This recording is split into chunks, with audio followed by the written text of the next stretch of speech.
Yep. The certified course from SAP.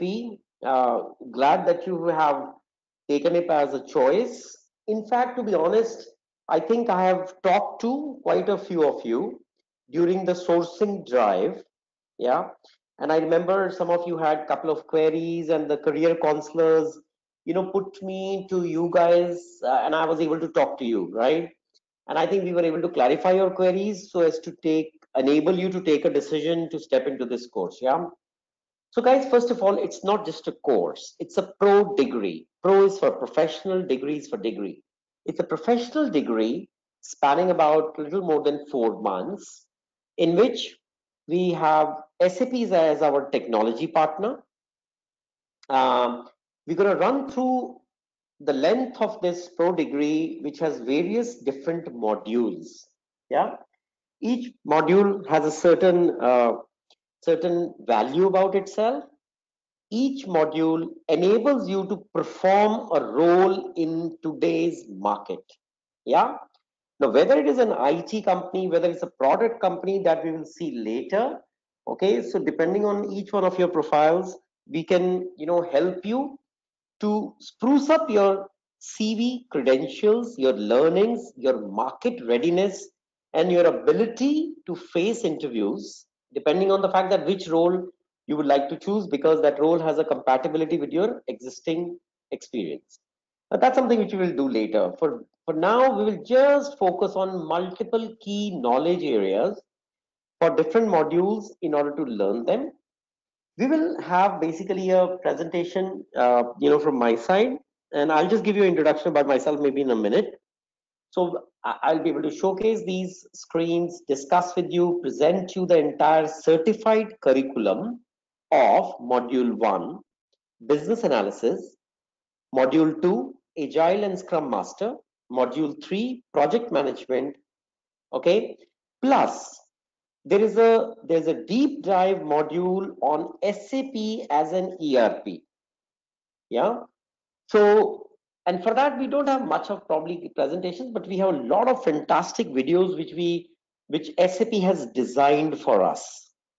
So looking at the profile of candidates like you, yeah, typically most of you have some few years of work experience in a specific area, field, domain, etc. But now, as we understood, and the same thing we had discussed with SAP, that we come across so many professionals in the market which have clocked about 3 to 4 years to 5 years plus kind of a work experience, but somehow the career is not really going forward. So they're looking for some kind of a steroidal in kind of a dope so that it can fast forward their career, which can give them the right value perspective. And what is the value perspective? Because they have learned some skill which is ready to be used in the market. So looking at the needs of the times, we wanted our candidates to learn, some kind of a related courses, which, essentially spruces up their credentials as a change manager. Now, within change management, they can do roles of a business analyst, they can do roles of a agile or a scrum master, they can do the role of a project manager. Yeah. And the fourth module, which is largely videos, is SAP. And that is where you get a complete understanding of SAP as an ERP. How does it operate? What are its different processes? How SAP is fast migrating into cloud services. Yeah. What is typically business process and its monitoring? So these are some of the very essential, areas from a technology aspect, which I think you should be kind of handy with as well. Because tomorrow, when you step into the market, it'll be great if you have three things. One, you have any kind of a domain experience, which all of you have. Second, you're obviously change management certified, which means you're certified in business analysis, you're certified in agile, you're certified in project management, right? And the third thing is that you have a certain understanding and flair how a technology operates. And here we're talking largely about the technology or a platform called SAP. Why? Because SAP is the largest ERP in the market, which means 70% of the clients today in the market are on SAP, which means if my change manager, let's say Vinay or Anchal, is stepping into the market. So let's say Anchal is doing primarily firsthand the role of a business analyst, and let's say Vinay is more of an agile coach. Their understanding overview, okay, about SAP as an application will be very, very useful, because 7 out of 10, the chances are that you will be servicing some clients which are sitting on SAP. But of course, this is so SAP is one big, large ERP application. So is Oracle, for example, right? So the idea is that this doesn't really give you only a perspective of how SAP operates. It also gives you a fair amount of perspective of how any large size application ERP will operate. So these are the three things which I think any change manager should have with himself or herself. You guys are from a certain experience. That will obviously help, because we are going to make sure that your next role in the market is definitely leveraging your current experiences till date as well. So guys, to gain some good value addition, which is certified by somebody which is the best in IT, in this case being SAP, we welcome you into the change management professional course, and would like to take you through as your training faculty. Yeah. Now, a little bit probably about myself. So my name is Mukraj. I basically have been an IT professional for about 18 years. I have been with organizations like L&T, TCS, Accenture, yeah. And today, and on the weekends, I offer consulting and training expertise to Ematicus, to take the training sessions, typically in all IT related courses. In this case, being CMP. Since my larger experiences are on the ERP part, my larger experiences are on the business analysis part, my larger experiences are on the agile and scrum part, essentially in IT doing all different roles. Business analyst role, as someone who has to get the requirement from business, it's a client facing role. Agile and scrum kind of a coach role, where I was looking after software development or application development shops.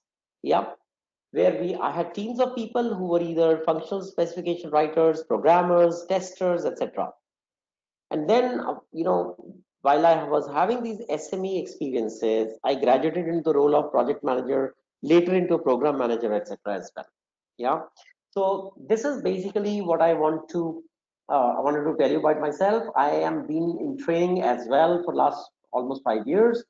I have done a lot of batches for Informaticas, where we had professionals who were either aspiring to be a business analyst or a scrum master or project manager, etc.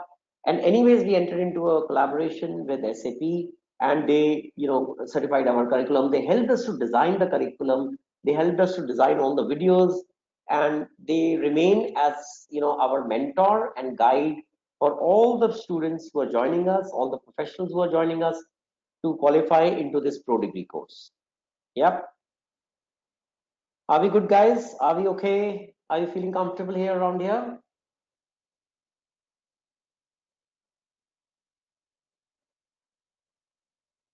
All right, super duper. All right, guys, super duper, good to go, good to go. All right, great. So, so guys, something on the training methodology.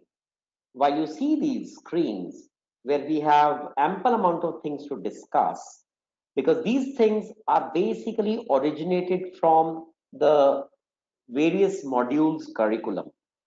Yeah. So the for example, I mean, if we go through topics and subtopics, you will gradually get a very fair understanding about how the knowledge areas are placed within a BA module. Because in BA module, we typically have about 6 principal knowledge areas, which are certified by SAP and also by the global business analysis international body called IIBA. So we are partners with IIBA for last almost 3 years. Yeah. So especially the business analysis part is certified by IIBA as well. Okay. And that's, by the way, a global certification. Yeah. So while we go through, we start off, I just want to tell you that while we will discuss all the topics and contents in a very practical way, as you see on the screen. Yeah. So I will be able to bring a lot of industry related experiences as well, because you guys are from experienced set of people as well. So let's say, for example, Arpita has a certain experience in certain areas. Yeah, she comes from a specific domain. She may like to raise some concerns, some queries, that which helps her to clarify these concepts better. So I will welcome all that, because guys, your question will enable me to answer that, and within the answers, it will lead us to a larger discussions. Okay, because point after point there could be new points which are coming out from our discussions. Okay, so the medium of expression on your side will be largely through the chat window. Okay, because we are about 15, 18, 20 people here. So I'm not going to open up the mics on your side, because then, it can be a lot of, kind of difficult situation if a lot of people are talking. So I will be principally the speaker, but that doesn't mean I'm not hearing you out. If you have any query, you will please put it in the chat window, and I'll be able to throw more light on it. I'll be able to give a better clarity on it. But how would I know that you need a better clarity? According to me, the content that we have designed with IIBA or with SAP, it's simple, it's quite lucid, it's explanatory. So I will assume that everybody is understanding it.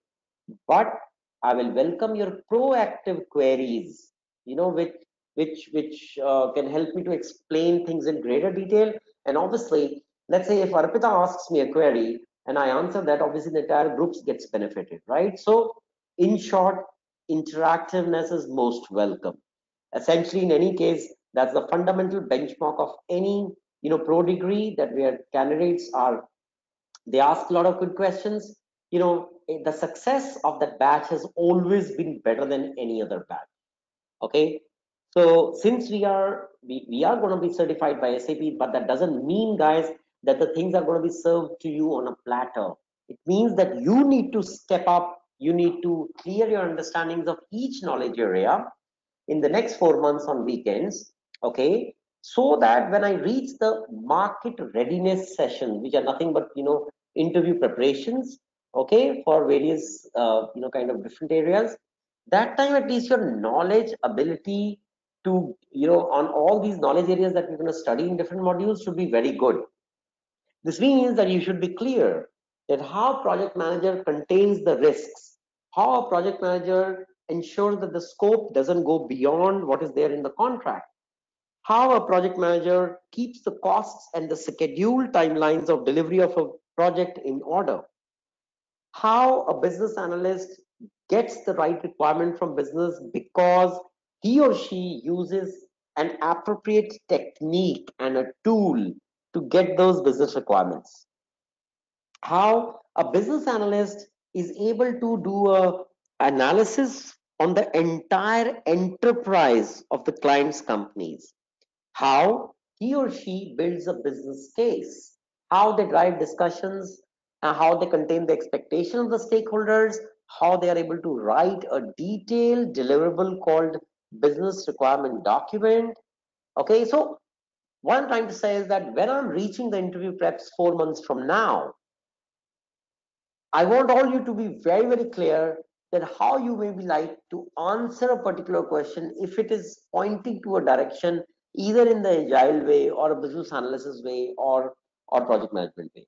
So with that kind of a readiness from your side, okay, we can actually step into that time we will step into the core areas of how to face an interview panel successfully. Okay, fair enough, great. All right, guys, I think we are good here. So I think some of you probably were not able to join last week, which is fine. But last week there was no session. Last week we just did a soft launch of the batch. Okay, and then we decided that probably some more are going to join up, and that's why we will start the course and the sessions only from 23rd June. Okay, so here we are, guys, and I think you're able to see my screen. So, guys, if you're all good, if you have any query, I'll welcome that now. And that query has to be typically that, okay, what is the value aspect that you are thinking, you are aspiring to add to yourself? Okay, and of course you will get to know only probably the next 4 months, when you will gradually learn a lot of things. We will do some case studies, of course, for you. You have to create some deliverables. Our expert faculty will be able to check those deliverables, give you feedbacks, so that you clearly understand. We also have a lot of class discussion forums, which means that in many occasions I'll split the class in two groups, and that's a group which probably I'll design itself in the beginning. So for example, let's say Arpita, Anshul, and let's say Savan, Jidin, Chitra can be in one group, Jitendra, Vinay, can be in, with other people, can be in another group, with Mayank, etc., Subir. So what will happen is, in the class discussion forum, I will bring out a very thought provocative topic, and the topic will obviously align to what we are studying at that point of time. Okay, so related to the same things, I will bring out a topic, I'll flash that in front of you, and I'll say, guys, you need to think about it for the next 15 minutes or 20 minutes, and then we'll start a discussion online. The discussion will be, so I'll be the facilitator, which means if, let's say, a group led by Anshul and the other group led by Didin is able to, give certain thoughts, and then these two guys can present those thoughts from their group side, and then we can socialize what is the other group thinking and why, and then I will take you through the solution pointers of that business discussion, which means if you would have been discussing that points clearly with the business stakeholders or your client stakeholders, in reality, how you would have conducted that discussion very successfully. So my slides will show you the pointers, how to think, why to think in that particular way. Okay, so that's how we will have certain class discussion forums. So beyond the session, guys, we also have these discussion forums. We have case studies discussions. We will have quizzes, and we will have impromptu other, kind of free flowing discussions as well. Okay. This total course, guys, as you know, is 160 hours. Out of that, 40 hours is largely dedicated to videos. 120 hours is what we will dedicate to in-class sessions. Okay, and typically we will have 4 hours on Saturdays and 4 on Sundays. The timing which has been fixed, keeping a journal consensus in mind, is 3 p.m. to 7 p.m. Okay, so that way we will clock something like 8 hours every weekend. In a month, we typically have 30, we will do 32 hours, keeping in mind that we will have probably average 4 weeks. And in approximately 4 months, we'll complete about 120 hours. You have access to LMS where your videos, etc., have been uploaded. So Kezia is going to, I think she may have already given you the access. So you can get into that LMS, Learntron, and then from there you can look at all the different videos which are there. You can look at multiple other things actually. So basically we are going to upload for each knowledge areas. We'll probably have a folder which will have the presentation, that is the deck that I'll be showing you. It will have certain quizzes, it will have additional readings, so all that is basically provided to you so that you can do add-on effort from your side as well in order to learn what I'm teaching you, probably even in a better way. So this is the strategy of Imartical. This is my strategy as well, in order to groom you, shape you into a more value added professional in today's market, and being enabled with the skills that are really required in the market. All right, that's a long and short story of CMP. Okay, guys, are we all good here?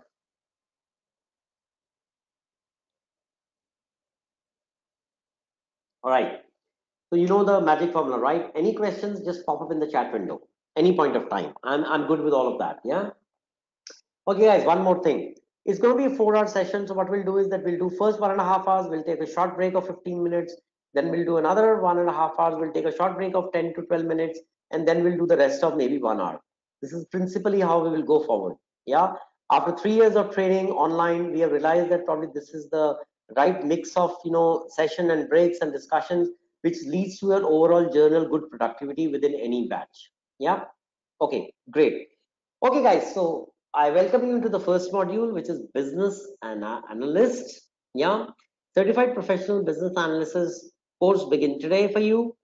This is basically for almost 60 hours.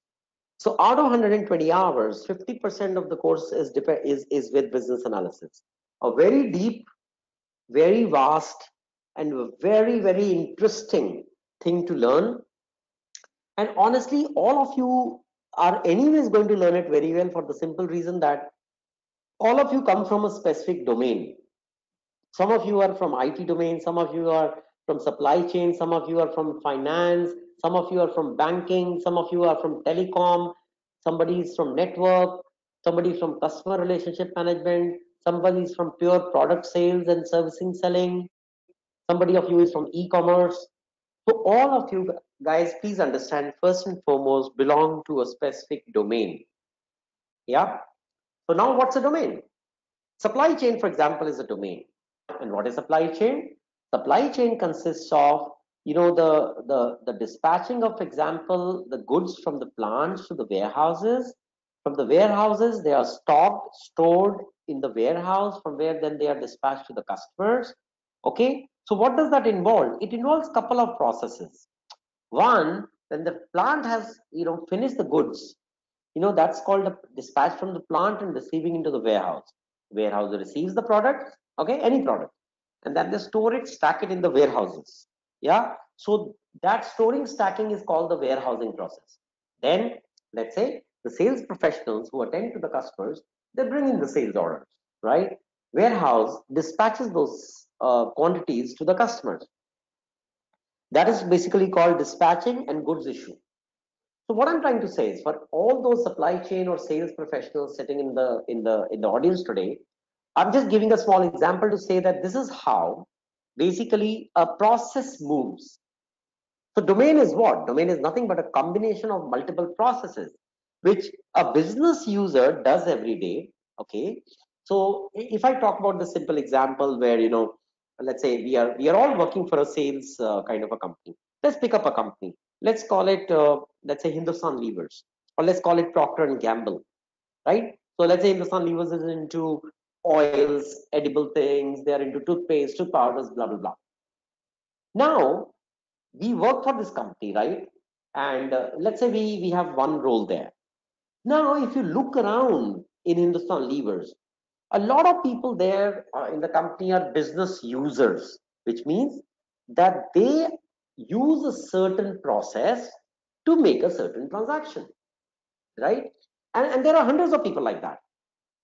That's how all those people put together drive a certain process every day. If I talk about supply chain, I would say there's somebody who's responsible to dispatch the finished goods from the plant. There's some, and what does he do? He ensures that according to the forecast quantity asked by the way a particular warehouse, he's able to ship the different product mix, okay, in the same way as it was forecasted as a demand, right? This person should be able to execute the demand forecasting, supply and demand gap, and essentially fulfill that quantity to that particular warehouse. Okay. So let's say these things are dispatched, right? So there's a certain logistics involved, right? So this finished product reaches the warehouse where the goods are taken in, right? So this means if they are warehoused, then there is a specific process with which the incoming material from the plant is picked up, received at the warehouse, and then they are taken in, stored in, etc. Right? So there is a business user sitting in those warehouse or on those godowns, which is completing this process, and he's punching in this data, these numbers, according to this process into the a particular system, a system which, let's call it software system, right? So let's say they are using a certain XYZ software system where all these data is getting punched in into specific areas, specific processes. All right. So who are you? You are one of these business users because you also do one of those functions. So you are also responsible for a certain process. Business analyst is a role. It's a role which understands and describes all the detailed processes for the client. Okay. Then finds out that what are those gaps or weak areas in all those processes, and processes are very large. Processes are basically large size scenarios in which there are multiple processes to name, and within each process there are multiple process steps. So you are that capability which is able to detail out all such processes You have this capability because you're business analyst certified, which will train you into different techniques which you can use to make this happen. While you detail out all the business processes with the business users, you're also able to pinpoint, thanks to your understanding of that particular domain, where there is a weakness. So today, for example, everybody is automating their processes, right? Oh, guys, by the way, we are just having a free flowing discussions, okay? So I just normally do like that so that you bring you up to a certain enablement. Before that, we start running through the slides also as well. Yeah. So it's all part of the knowledge provision. Yeah. Okay. So you sit with the business user, you understand his process, you lay out that process in detail, you find where there are gaps, and why would you think there is a certain gap? You'll feel there's a certain gap in customer dispatching, which means dispatching the goods to the customer, because that process is largely manual, and being manual, it is prone to a lot of mistakes, okay, and ambiguities, and that is why, yeah, they are able to they are not able to achieve the efficiency what they need. So in that case, you are able to pinpoint that gap, because to enable you to pinpoint the gap, you got the inputs from the business user only, right? Because they will present you with a business challenge or a business problem.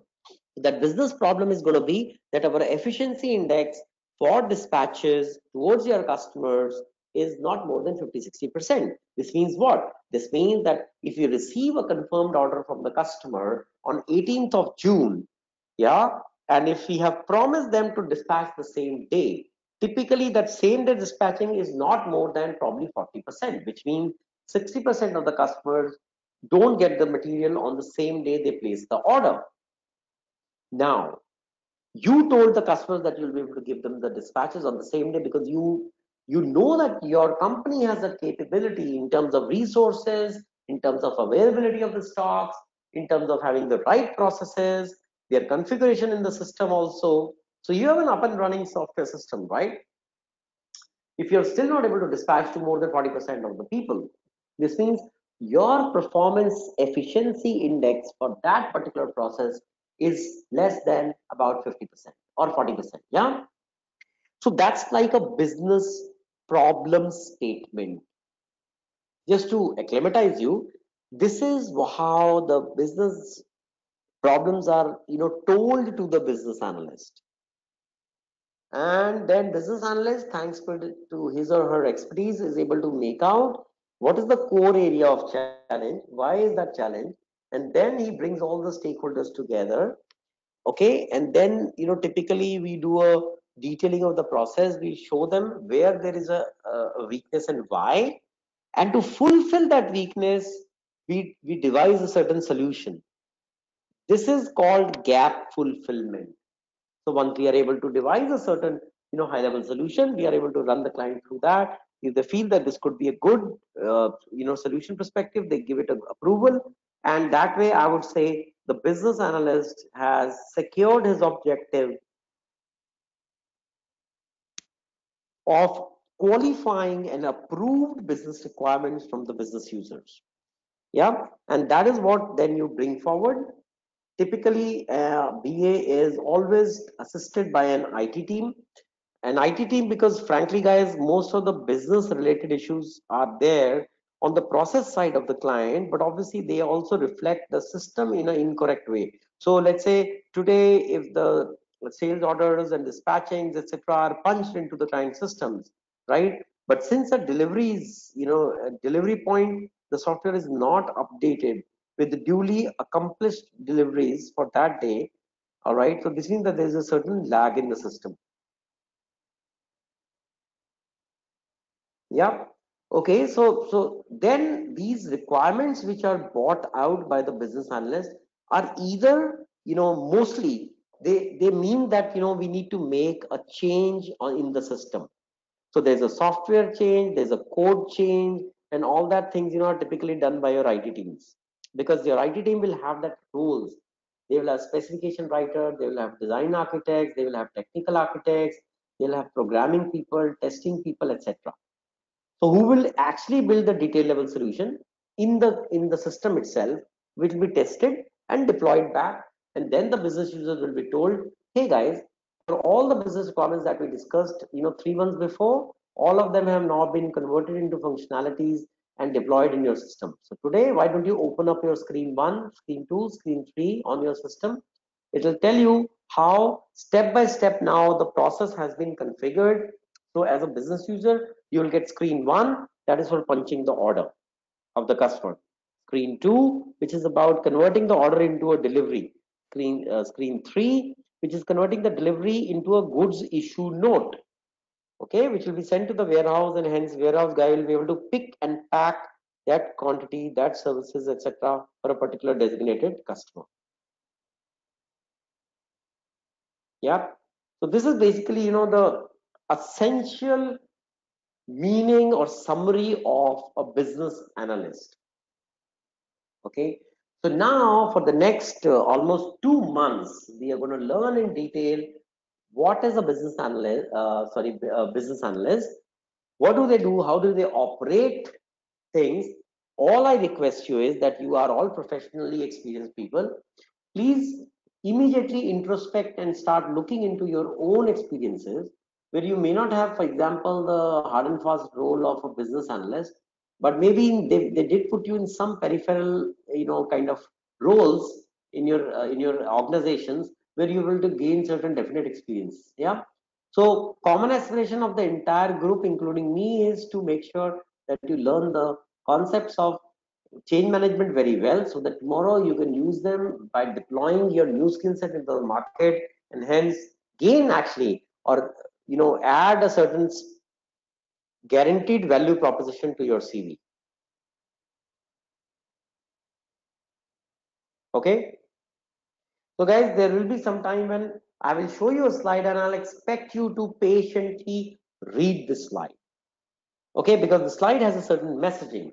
So I'll sometimes say, hey guys, I'm looking at slide 16 now. Okay, why don't you look at it, think about it, okay, and see that how you would like to understand it even better, because I'll definitely explain, but I would deliberately make you read the slides because I want some ideas to be coming from you after reading the particular slide. Okay, so it's not true for all slides, I just true for some slides.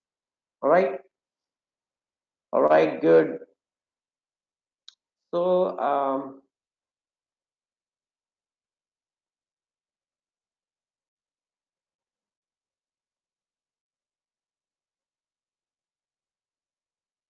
all right, guys, just kind of have a quick look on the topics that we are going to cover. Okay, so there are, guys, essentially 6 knowledge areas in business analysis. Yeah, we have picked up knowledge area 1, but first I would like to make you acquainted with all the different knowledge areas so that you know that how, typically how we are covering one knowledge area every week. All right, and in 2 months we'll complete the business analysis part. Okay, check this out. I'll just grab a bottle of water here.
All right, here we go.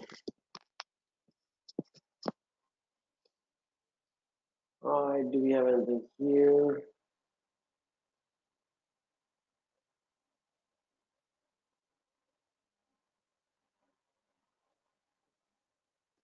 All right, guys, we'll kick off the business analysis part, with projects. We'll learn about the project life cycles. We'll learn about the stakeholders. We'll learn about what is the essential formation of a business analyst. Okay, so in terms of roles, responsibilities, in terms of your competencies, proficiencies expected out of you as a business analyst. Yeah, we'll deep dive into something called galactic truths or universal truths about BA's role, job, skill sets, etc. Yeah, these things, you may not find it obviously in the textbooks, because this has come directly from a lot of faculty which had deep experiences in business analysis, and they would be able to give, frame the entire knowledge part into their little different words, which are not very textbook oriented, but they are very practical side of the story. Because see, guys, I mean, you're experienced professionals, right? I mean, 5 months from now, when you're stepping into a, in your new role as business analyst, for example, to begin with, I would expect you to be a very sharp shooter. I don't want you to start probably, like a little new person. So if you are on the textbook platform, typically you get a lot of theoretical perspective, but you don't get a practical side of the story. Tomorrow, as a business analyst, you have to do the actual running the moment you hit the ground. And there, these kind of, curriculums, which are, of course, kind of certified by different people within the field, but the fact is that they are articulated to you in a different way, is what will really come in very handy. And that's an experience which we have seen for last 3 years, in which, we ran this business analysis course very successfully, and obviously we were tracking the professionals all the time, that what comes in useful for them. Okay, and obviously all the feedbacks were about the practicality of the situation, which is typically exploded via case studies and numerous examples. Okay.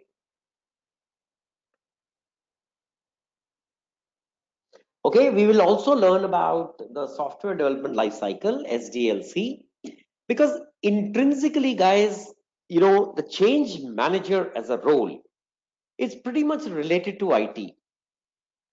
But this role is very functional in nature. It's not very technical role at all. It's a role which necessitates that you have the knowledge, of a business analyst, have the understanding and knowledge of a role of a scrum master. You have the understanding, knowledge, and capability of being a project manager. Because eventually all of these things together, fall into the skill bracket called change manager. Essentially, this course intends to make you a change manager, though it may be a little step by step story, because you might start as a business analyst, you might graduate to a scrum master, and so on. Yeah, and hence our understanding of software development life cycle is obviously very important. We'll also do what are the different methodologies with which the software development life cycle is actually carried out.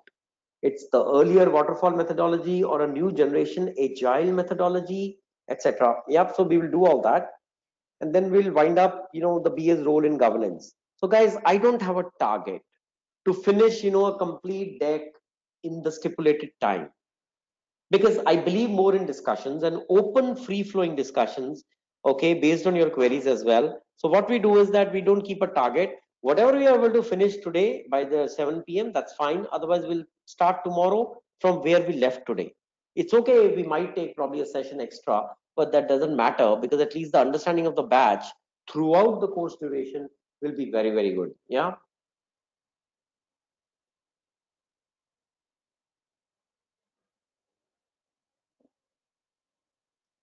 Guys, there might be some humor on the way in form of, animations or cartoons like these. There also will be quite a few of, kind of a YouTube documentaries that I would like to you to see. Okay, so that you are able to get a good idea. We have placed those documentaries, small documentaries, maybe just not exceeding 3 minutes, at different intervals, when we are trying to make you understand a certain topic. But we find that a certain documentary is very, very capable to, give you that good clarity of that understanding. So we have So I'll play those links, I'll show you those documentaries, and then we can discuss them as well. Okay. Now, I will not stop at every, humor screen like this. Okay, because you'll be able to see that at leisure, since you'll be able to see all these decks by yourself as well. Yeah. I will stop only at some of those things which help to convey my meaning to you guys. Yeah. If you look at the screen, guys, it's all about a business analyst, okay, in form of that lady there. And the main highlight of the screen is that if you check carefully, there is a lot of expectations from a business analyst. If you see, the vice president operations is talking about that the process that the BA is going to develop or reshape, it has to be almost perfect. Marketing guy wants it as hurriedly as tomorrow, and the finance guy wants to spend some money on this entire development program, but he wants to keep it still very cheap. So what I'm going to say is, guys, that as a business analyst, you have to be contained within a certain boundary of efficiency, cost, and scope. The reason being that if you step outside the boundary, there are many stakeholders like the ones you see on the screen, little nasty looking people who are going to ask you very, very difficult questions. So in order to avoid that, it'll be very, very agreeable, right? That as a business analyst, you are conscious of the fact that your role is probably there for optimizations, right? You're an efficiency go-getter. That's the role of a business analyst. Because a business analyst is able to design, new processes. He's able to design new techniques. He's able to design new ways of doing the same process in a better way. All right. So when you are an efficiency benchmark parameter, obviously you don't want to step outside the boundaries of cost and scope and all that stuff, right? So this is probably the takeaway from this slide. All right. Hey, what's a project? Well, a project is something which is like a piece of work which you have to do in a specific interval of time within a specific cost. So this means that this project has a scope which is to be done. It is to be done in a certain period of time, and it is done within a certain cost. So guys, scope, time, and cost are three most essential parameter of a project. Okay. So projects are initiated by organizations because they want to meet a certain business objective, right? Or there is a certain new kind, the times are changing, there are some kind of very new kind of demands that are coming from a newly emerging customer segment, right? So what is going to be done is a project is going to be launched. What does that project entail? That project entails how we can remain fully stocked at all the retailer points for the upcoming Christmas season. Yeah, this means that based on the previous year's sales, the company should have the right predictability that what are going to be the likely Christmas sales this year. Okay, so depending on what they sold last year and the year last to last, okay, what kind of products they sold, etc. There's a need to generate a report for the same. Yeah, and that is something which we will put into the system, and then we will use the system to track our performance.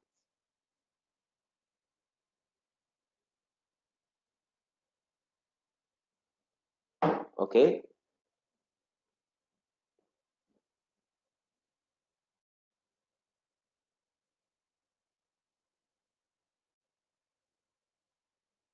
All right, guys, there are certain characteristics of any project. Project is time limited. Obviously, it can't go forever, right? It's a unique in nature, which means each project tends to simplify, or bring out a solution to a specific problem. Yeah. In a project, we obviously follow a very planned and organized approach. Project involves people. Project is undertaken for a certain process. And that's why certain key things like deliverables and outcomes are expected from the project, right? So tomorrow as business analysts, when you will be given certain projects, there'll be certain expectation that okay, when with 8 weeks from now, you know, Anshul should be able to bring out a study aspect which is exploring the realities of today's actual processes on the ground, how the transactions are done, how business is conducted.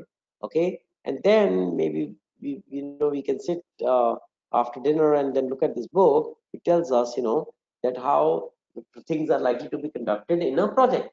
Yeah. So since project is intrinsically related to business analyst, that's why probably we are, throwing some light on it. Oh, sorry. All right, great. Now, types of projects. So guys, when I set the background of a business analyst in front of you, you remember I said that you likely, you are going to, be with the client to discuss your requirements. When I say client, I mean the business users of the client. In this client, what are we talking about? Let's say we are talking about Hindustan Levers. Or for example, let me give you another different example. Let's say one of you today is a domain specialist from a telecom perspective. Yeah. So in telecommunication, the person has worked. So you basically are kind of aware why the services of telecom are poor sometimes. What is since it's everything is so much dependent on the way how you sleep. So that makes sure that how you start your day, etc. And in that case, we will consider probably more on the efficiency part. But efficiency is going to be from two perspectives. When you meet the business user, there is a certain need and a certain luxury. When I say, Arpita, what do you need? She will say, Mukraj, I need a certain transportation mechanism to commute every day. I need some good food. I need some good clothes. I need some good work. I need some good role. I need some good house. This is need. If I say, hey, what is the want perspective, which is now beyond basic needs? So let's say Arpita might say, I'm looking for a jet. I'm looking for a Mercedes Benz. I'm looking for the plushest Lamborghini in the car market.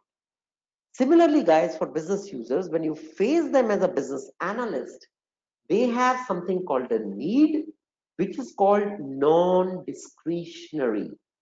And they have something called a want, which is discretionary. As the English word suggests, discretionary is at their discretion. So buying a Ferrari is probably a discretion with Arpita. If she has the money, she may buy it. If she doesn't have the money, she won't buy it. But having a right transport mechanism for a daily commute is a need with Arpita. That's the non-discretionary part. It's nothing on discretion. It's something what she must have. So when you meet business users, guys, when you ask them that do they have what kind of requirements they have, they'll say, hey, we have certain non-discretionary requirements, which means that these are must to have. Our current systems or processes do not have a certain particular thing which makes them weak. So we need to fortify our systems and processes with that thing. So what is that? What they need from a need perspective? We will say probably it's maybe a mandatory functionality in the system which enables them to do a better customer service.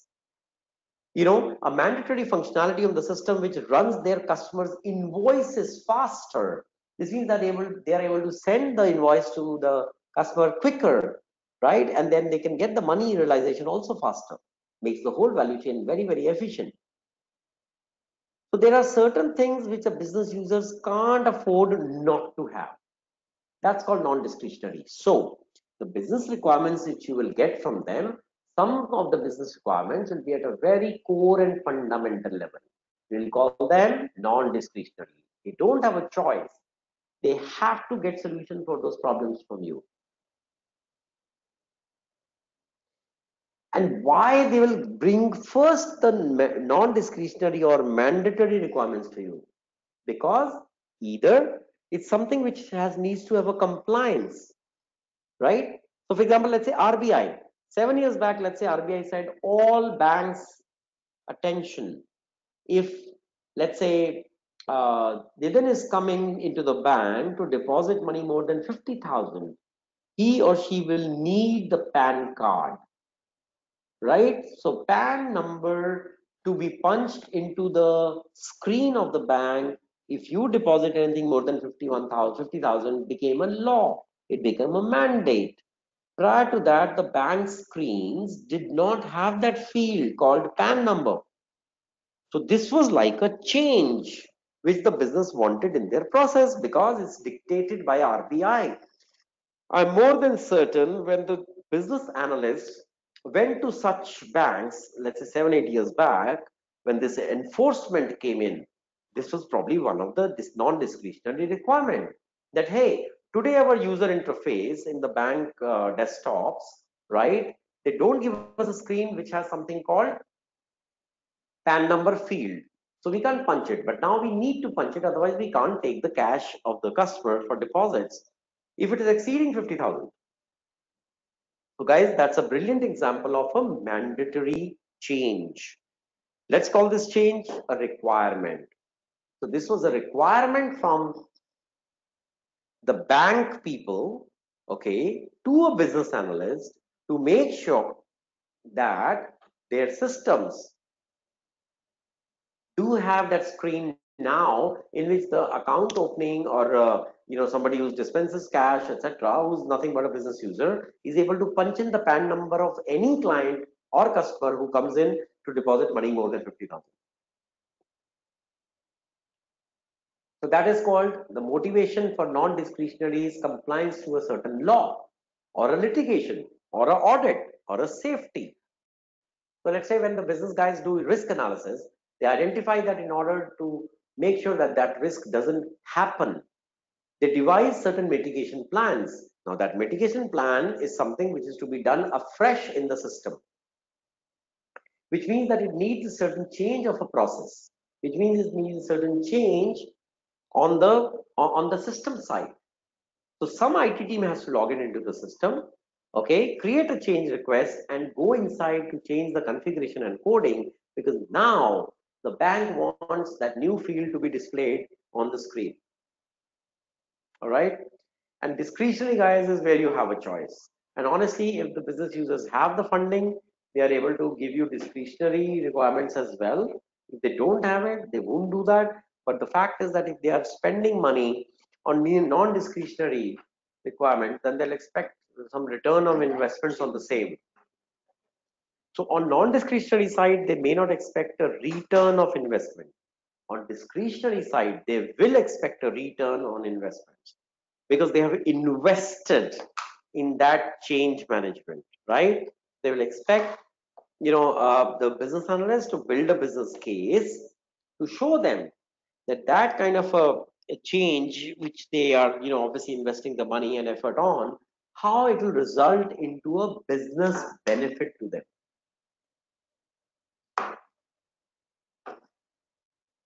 Okay, all right, guys. So I'll probably just take a small pause here and just to check with you, are you guys comfortable? Are you understanding it okay? Is my speed all right? You want me to speak lower, slower, faster? If you want to tell me something, guys, please tell me so that I have a fair idea of how we are doing.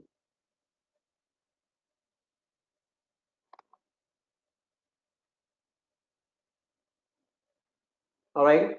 Thanks, Jitendra. Thank you. Thanks, Anshul. Thank you.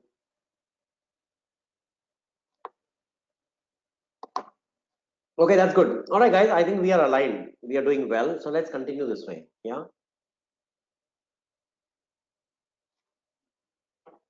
All right. Let me go to the full screen mode.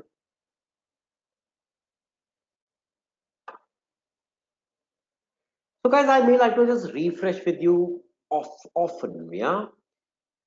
What we are doing on the screen is learning how to perform the roles of business analyst, yeah. And for that, you need to understand the fundamentals. And for fundamentals, we'll have to go into the client, project, and business side of the story. That's what we are doing now.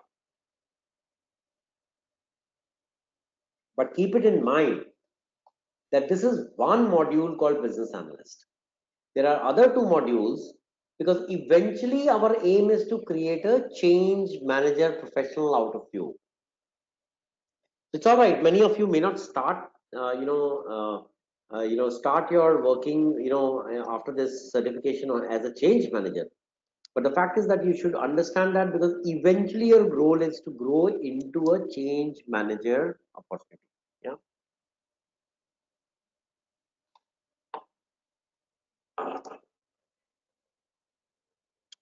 All right, people who probably have some experience with IT, I think they should be familiar with this slide.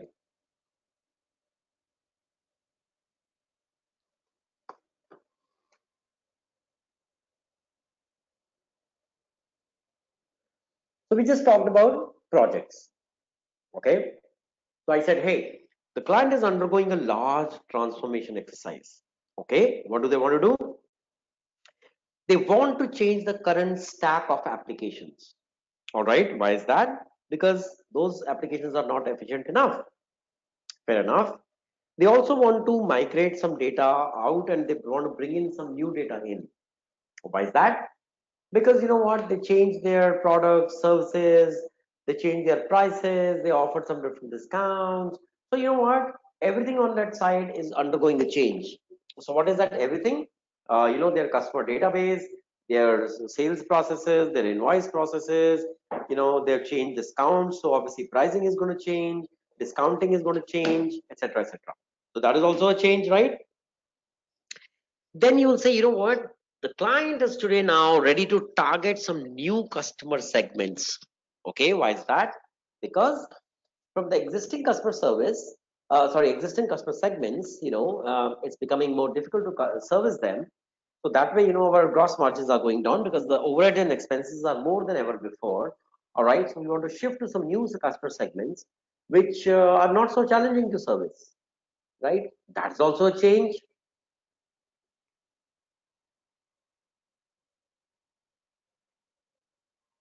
So if you see, guys, everything which happens on the client side is a change.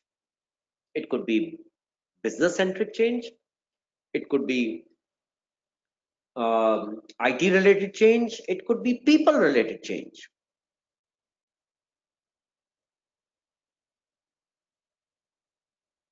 Okay, so that way, you as a business analyst are responsible to understand that change and help to build the solution for the change. And for everything like this, you need to have a project. Now, if you're talking about a lot of big changes on the client side, I would like to call that as an implementation project because you are implementing something new, lots of things which are new.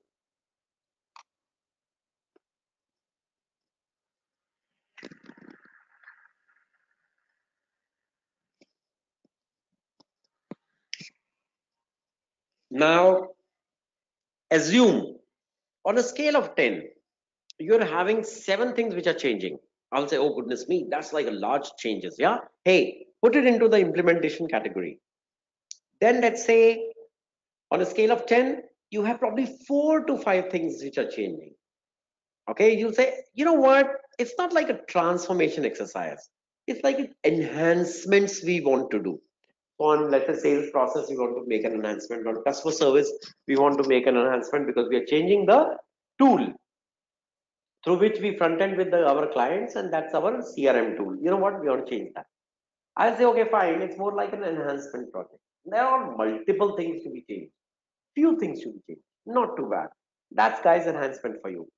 Yeah, these are the two categories of project, guys, where industry really needs business analysts. And by the way, these roles are in every industry. If you talk about, let's say, automobile industry, so all those people amongst you who are from engineering background, typically tomorrow they are gonna, become business analyst, and since they have a domain experience of engineering, they are likely going to go into IT, and they will be deployed for the automobile clients. So let's say, for example, TCS has, let's say, Mercedes, or let's say BMW as its clients. So those clients will need some change to be done on their landscape. Who they would be comfortable as a business analyst? Obviously, the person who has been from the same domain. All right. So this is how the projects are then designed. Now, while implementation and enhancements are largely more on, on the doability aspect, right? Similarly, the maintenance projects are more post implementation. So you say, all right, I've got like 7 large changes. Conceive a project. Let's think about it. Let's create the business requirements. Let's do the deployment. of application. Let's do the programming, development, testing, all right, and let's deploy that. After the go live, you'll say, you know what, I promised business users 6 new functionalities, and we have done that. And today he's sitting in a system which has new screens, old screen has just disappeared, and he's just fully capable now to maintain those things because they are already implemented. That is what I call maintenance project. These are also called, guys, in journal language, support projects. Why I'm putting this all on the slide, just to showcase whether it is an implementation project, enhancement project, maintenance project, we need BAs for all types of projects.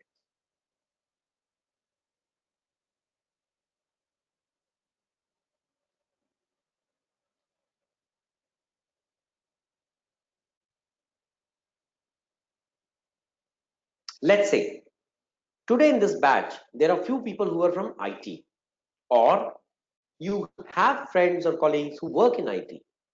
Yeah. So typically, if you ask them, hey, what kind of projects are you working on? They will typically tell you, if let's say the colleagues are more on the supporting technology, they are on the maintenance side. So what I'm trying to say is, hey, what is the role of a BA here? It's like this. If the client is implementing the big things, they need a BA because somebody has to go and get the requirement from the business. If your client is in enhancement stage, so they have existing processes, yes. They have existing products, yes. But they need to enhance them for the better. So to make those enhancements, they will need somebody to come to them and understand their requirements. Does that need a BA? Yes. So implementation, similarly enhancements, similarly maintenance project. Now what is a maintenance project? Typically where the changes happen but very low degree, right? I mean, when you're talking about an implementation project, I'll say, hey, you got a 2 years implementation project. That's how implementations run, years after years. But typically from enhancement perspective, there could be less time period, okay? And similarly from maintenance project, the actual changes are even more less. So that what happens is that, let's say if you are, suppose the project manager taking care of the client, you have like a 30-40 member team sitting around there who help your client to do multiple things and all that, okay? And if there's no problem at all, this means everything is doing so well. So typically implementation or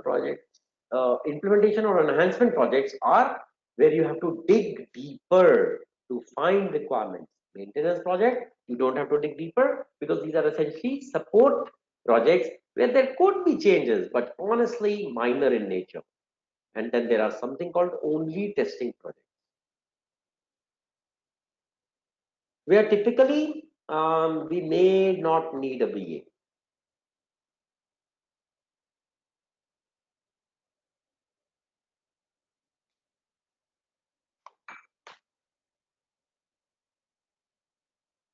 Okay, let's pick up a small example from investment banking domain.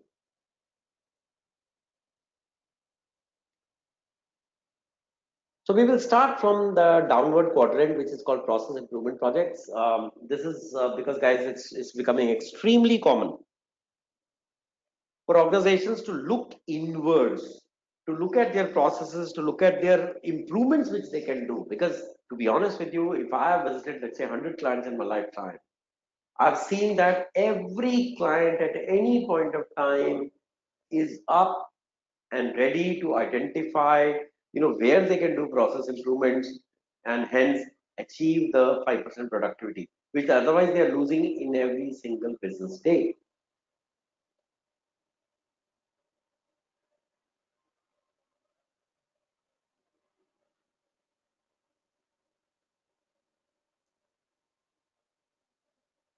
So guys, that's called process improvement projects.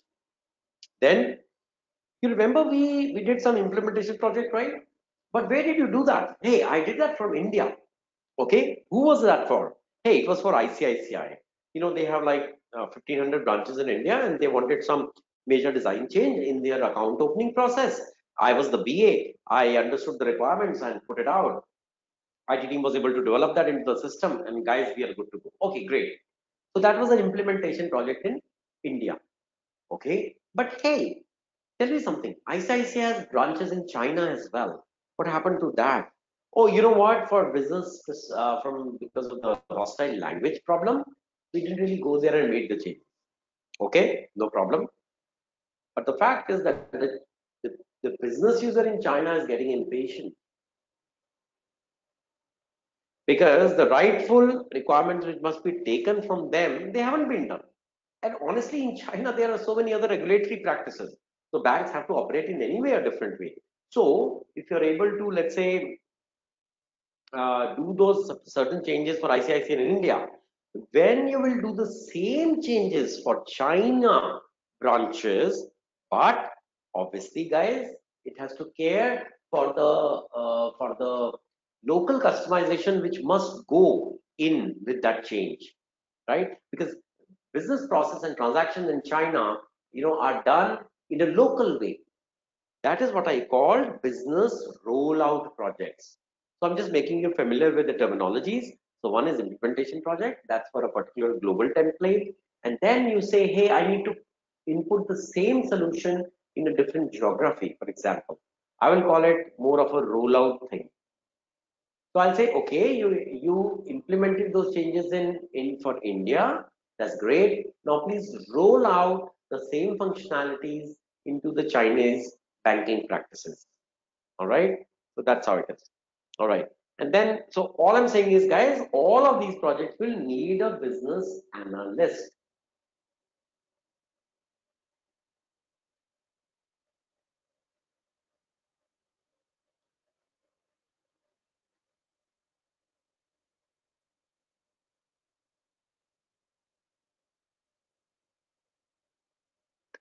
And then we anyway talked about the regulatory projects, right? That's nothing but called non-discretionary projects. Yeah. Now, this example is that of investment banking domain. So let's say in this batch, I know there are 4, 5 candidates who are from investment banking back-end operations. Yeah. So tomorrow, guys, I mean, if I put you as a business analyst, these are the projects you are likely going to handle. Yeah, they're going to be where you're going to make a process improvement. And what kind of process improvement? Look at that. It says, hey, our journal ledger today is a manual process. We want to automate that. So guys, then you will be a business analyst for a process which is more of a project from a process improvement perspective. Then you go to a bank client, they have to be compliant with, you know, let's say Basel framework. So Basel framework, guys, is a very important framework in finance compliance. So you can be a BA for that. I will say, hey, Anchal today is a business analyst which is doing a regulatory project to make sure that the bank framework is compliant with Basel framework. So that itself is a large project, and that itself needs requirements from a compliance perspective, right? So this is how your current domain of banking will match with your future career as a business analyst. That is the secret recipe of this success.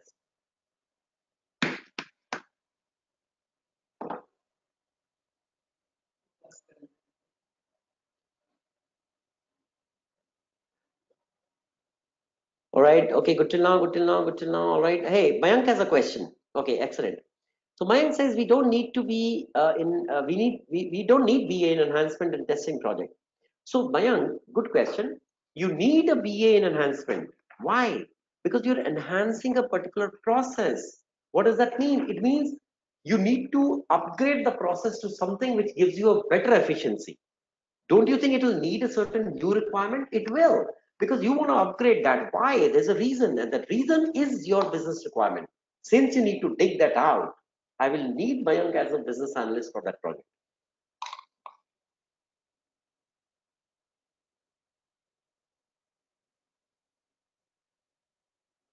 Okay, there's another question from Savan. Savan, good question.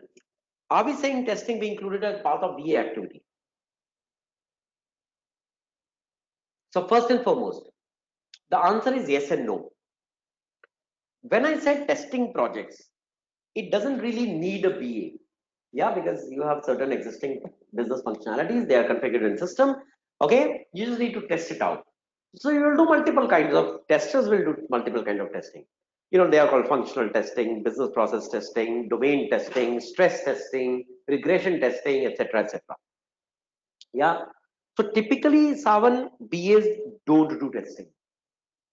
Yeah. But the fact is that in case a BA is somebody who used to be a tester, I think it's fair to say that the BA has probably a twin skill set. So that if need be, okay, a BA can also help the IT team in testing phase, because testing is the key, right? I mean, you are doing so many things and then you need to test it out because you want to know that system will be able to withstand that new functionality. So you need a testing. Testing is very extensive. Testing is the largest time consuming activity in any project life cycle. So sometimes it's requested to the BA, since, and why BA should do a testing. Reason is very clear. So let's say Mayank was a BA, okay, and he understood that business processes, he brought in requirements, and then we started building up those requirements and testing them out. When you say testing out, you're trying to say that all the entries which are now done in journal ledger need to be automated. So you're going to do a lot of tests on that, right? That time the BA will be a great tester, okay, because he has understood the business requirements. Same business requirements got translated into the system as a living working functionality. Yeah, and hence, if the tester steps into testing, will be great, because the test business analyst will be able to make very detailed test plans for that scenario, because he know that what all needs to be tested before he can go back to the business and say, guys, what we discussed is now in the system. Yeah, that's the explanation for your question.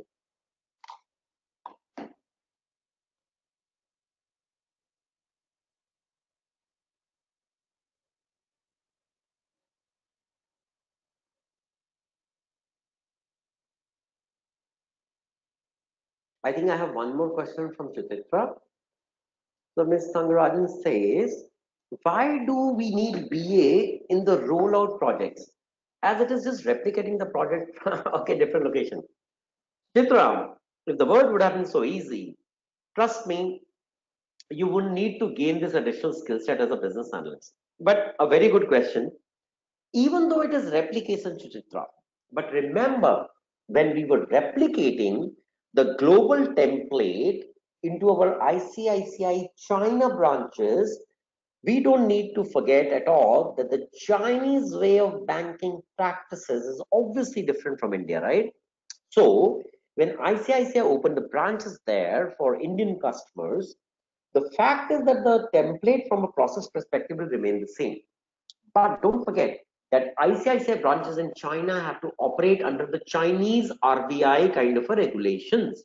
So there's something called Reserve Bank of India. There must be something called Reserve Bank of China. So they mandate certain compliances. Those compliances, Suchitra, needs to be built into your local template.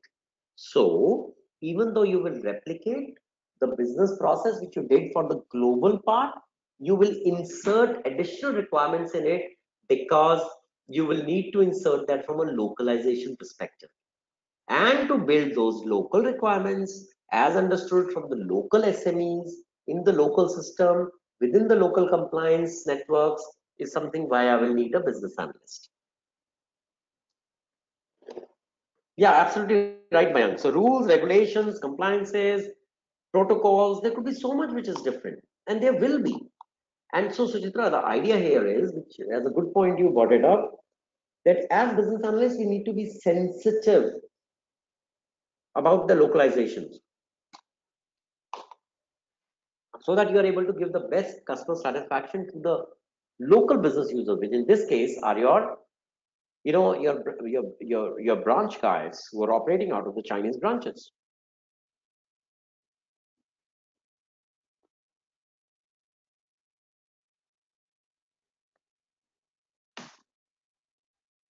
We are here, yeah. Okay, cool. Hey guys, I think it's about an hour and a half we started, and honestly, guys, you're just having fun listening to the various screens, asking questions, and sitting back and enjoying yourself. Honestly, I'm the guy which is like rattling off all those things for an hour and a half, for heaven's sake. So I'm not sure about you, but I definitely need a break. Okay, so we are going to enjoy our first break, guys. Maybe 10 to 12 minutes kind of a thing. Okay, so let's take a bio break. Let's grab some water. Let's grab a tea or coffee and come back and continue in the same environment. Yeah, all right, good to go.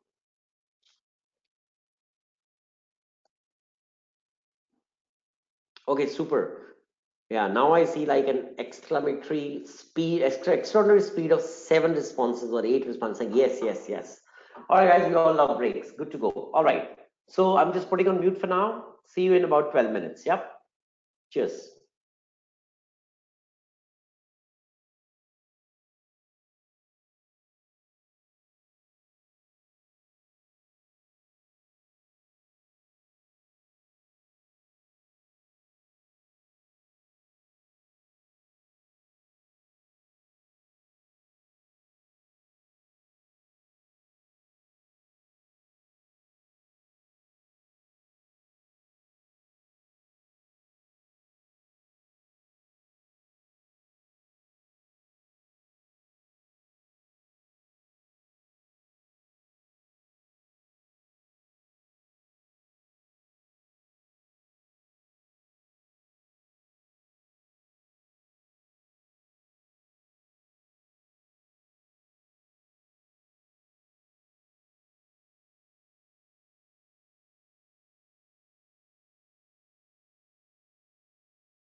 All right, guys.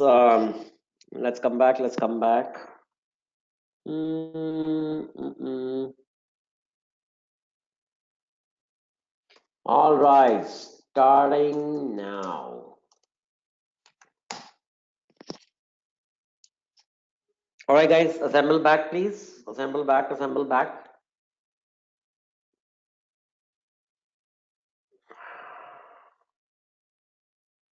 All right, cool.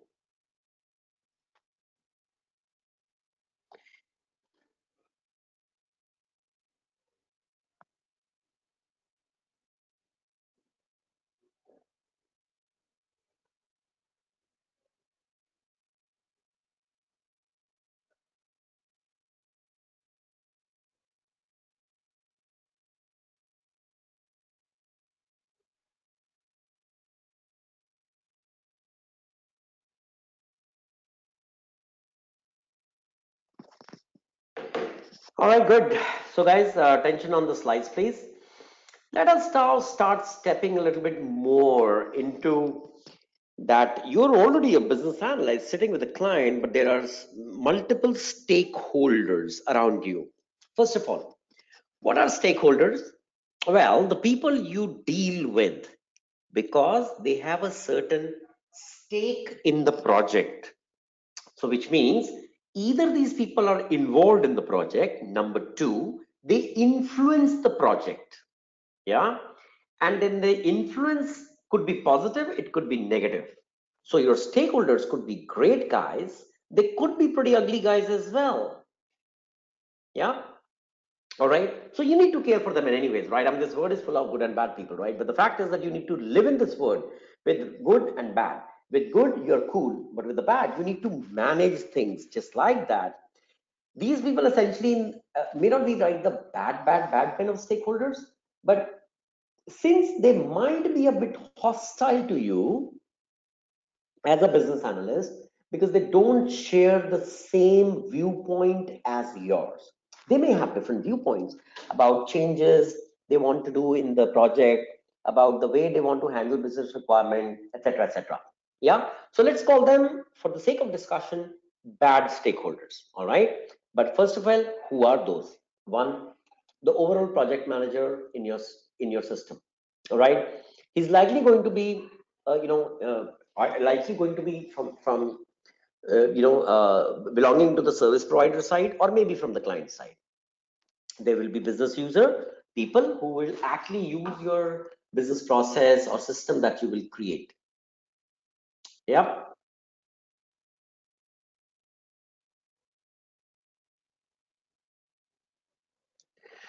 Then you have project sponsor. So he's or she is the guy who's, typically like a very senior person on the client side. They may be like a chief executive officer. He could be CEO, CIO, somebody who has decided that his organization should undergo a large change. Some processes have to change, some technologies have to change, and hence he has put in from the company side, from the client side, of course, he's put in, let's say, $2 million. He has sponsored the whole project. Okay.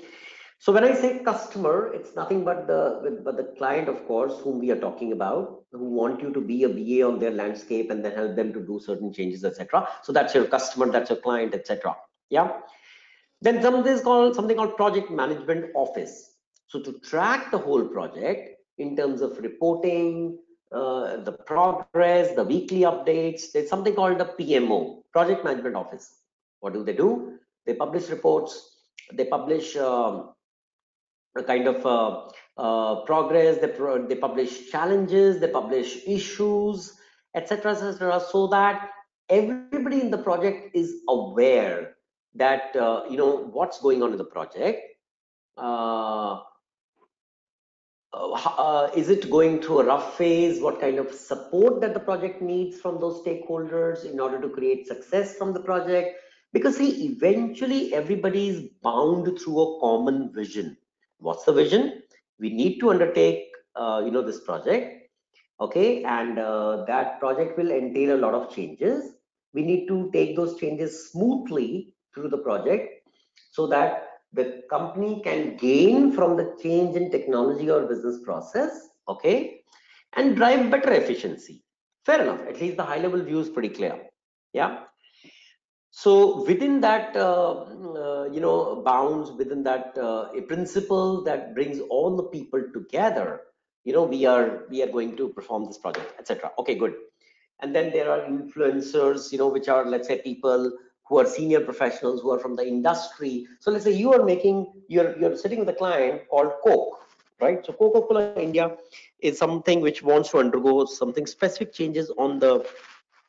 So Coke is a FMCG company, right? They sell colas, beverages. So for such kind of an industry, the most important make or break success principle is logistics, which means are the bottlings, are the bottle crates, etc., dispatched to the customer. And who's the customer? All the small retailers across the cities, towns, countries, that they receive the cold, chilled cola bottles, at the right time, so that they can put it up on a nice and tidy display. So the customer walks in, who's like sunburned and they are so thirsty, and then they buy a Coca-Cola bottle and it gets disappeared. Yeah. So that's a principal competitive situation going on between Coke, Pepsi, etc. Now, what is the success here? Success here is what gets displayed before then the other gets sold. Yeah. I mean, there are 3 people out of 10 who go and say, I want to have only Pepsi, I want to have only Coke. Whereas since say, hey, give me a cold drink, man. I mean, at best they will say, give me a lemon drink, give me an orange drink, or give me a cola. So now you are a business analyst sitting with Coke India and trying to analyze their supply chain management process, because logistics is a big part among the supply chain management. Yeah. So there, it's like a typical project where you are sitting with client SMEs, and who are those people who care to do the logistics in Coca-Cola India. Yeah. And who are the influencers? Well, if you look at the cola industry in India, which is, let's say, 50 years old, there are a couple of people who are industry veterans. They've seen, the days of the thumbs up. They have seen the days of Parley drinks. They've seen the days of cola in terms of Coke coming into India, making a lot of good progress, and then Pepsi coming in, giving competitive stiff and blah, blah, blah. So these are industry veterans. We call them influencers. These are the people which can influence the decision from an industry perspective, right? So they are also one of your stakeholders, because many times BA needs these influencers to understand the true business perspective. Why do we need influencers? Simple, because nobody within the client could give as clear as a description of the process or the protocol to the BA. So we needed influencers. Yeah.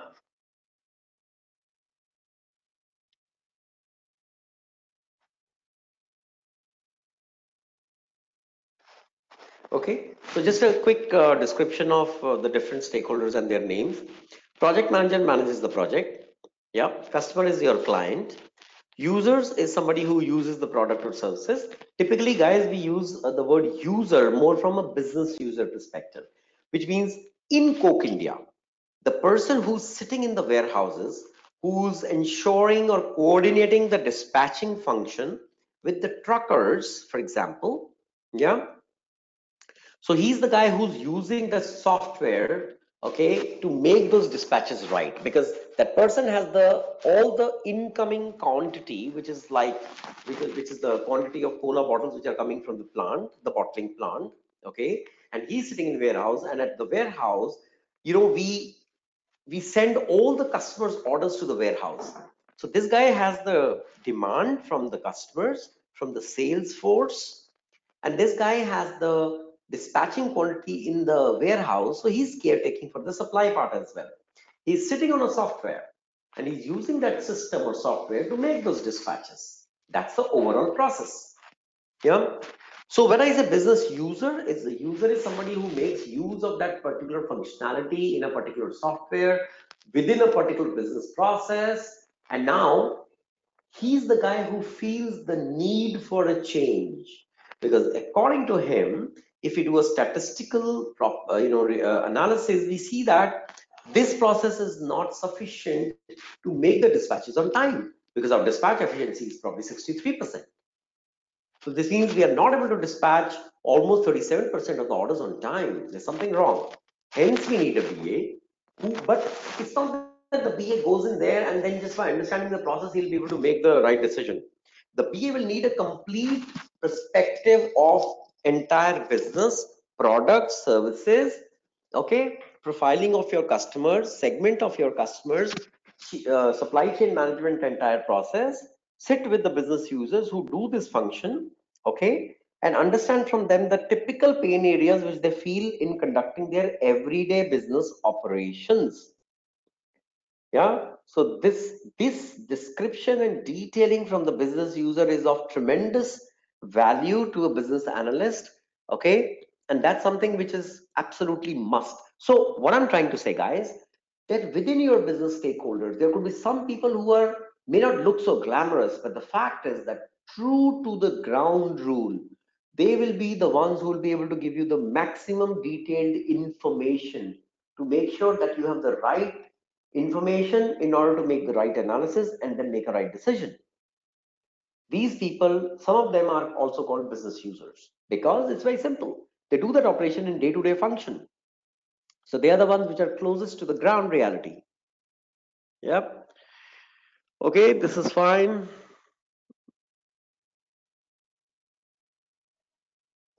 Okay, let's explore the definitions of a business analysis, from a couple of different definitions. Yeah. Okay, good. So Savan, let me give you another example of influencers. So let's say automobile industry. Okay. Now, in automobile industry, we have industry veterans, right, which have been there, and honestly, a lot of compliance rules, auto regulations, and all that stuff which is generated or by the Government of India Transportation Authority. They also make use of these influencers wisdom to make sure they're understanding the consumer psyche, what is the right regulation which we need to put in for a win-win situation. Yeah, these are the influencers. These are also the people who have an influence in the industry, and this means that they can drive a positive value within the industry, because honestly, for probably if they are paid for it, right? So these are senior professionals who obviously have a steep fee demanded for making such an influence work in a certain industry. So we make use of their services, okay, depending on the fact that if we really need a key driver to be utilized in our business analysis perspective. So they can either drive a decision for you, or they can actually give you a lot of information which nobody else can give you, because being veterans, their hands are absolutely full for the last 30 or 40 years of strong experience in terms of dealing with automobiles with respect to customer demand, customer liking, customer aspiration, customer profiling, quality of the product, okay, safety of the product, tracking the safety regulations, for example, in Western nation compared to India, what are the kind of regulation which must be bring in, okay, from a safety aspect, and also to keep cost optimal. Because in India, you can bring a car which is worth 50 lakhs, right? It's tremendously safe, but honestly, many people may not buy it. So we have these influencers who are used to drive the campaigns for safety perspective within the public as such, and they are industry known figures, they are celebrities, they help to dissipate that messaging. Okay, and some on the other ground, there are other influencers which have a very deep knowledge of industry. So we engage both the people, to counterbalance, that there should be messaging for the general public, and the fact that we need to now equip the automobiles with new safety features, and there's going to be an additional price tag which we expect the customer to pay, because our other set of influencers have propagated that perspective as well. Okay. Okay, business analysis definition number one. Business analysis is a set of tasks and techniques used to as a liaison between stakeholders. Yeah, in order to understand the structure, policy, operation of an organization and recommend solutions. Now, typically, guys, when I say liaison between or let's say multiple stakeholders, principally for a business analyst, there are two set of strong stakeholders. One from the business side, and who are those? The people who are your client, right? The business user, SMEs, etc., etc. Then the other set of stakeholders are from the IT, which are the people whom you will hand over the requirements and they'll be responsible to develop the functionality. So I would say, for the sake of discussion, let's keep the stakeholders either business stakeholders or IT stakeholders. Now remember, you have to understand the requirement from business stakeholders and translate, communicate to it to the IT stakeholders. Okay, why are you required? Can't those people talk to each other? No, they can't. Since decades and decades of experience has shown that IT people talk only IT language, business people talk only business language. Since both of them don't know each other's language, hence they need somebody who knows both. And that is where, guys, BA comes in. Okay, so you are supposed to liaison among different set of stakeholders to arrive at a consensus on what? On an agreed and approved business requirement, so that it can be built and deployed. Okay, okay, I'll just check that if you guys are comfortable here. Okay, we are good, fine, good, guys, thank you very much. All right, let's get back to the slide, guys. All right, cool, let's put it back. Okay, so this is one set of definition. Now let's look at a new definition. All right, this came in with the latest version of Babok 3. So guys, by the way, and just for the sake of repetition, Babok is the Bible of business analysis. Yeah, it is released by IIBA. You know, typically a version comes every probably 2 years, and the latest version is Babok 3. Yeah, and so that's a Bible which has all the knowledge areas of business analysis. And typically, I mean, you may not have to refer to that because we have built the curriculum again, you know, with IIBA from the same thing. Yeah. What does the new definition say? New definition says business analysis focus on what of the situation. Okay. What is the as is? Now, you know what I mean? As is, as if today. How is the situation, Mr. Business Stakeholder or Mr. Business User?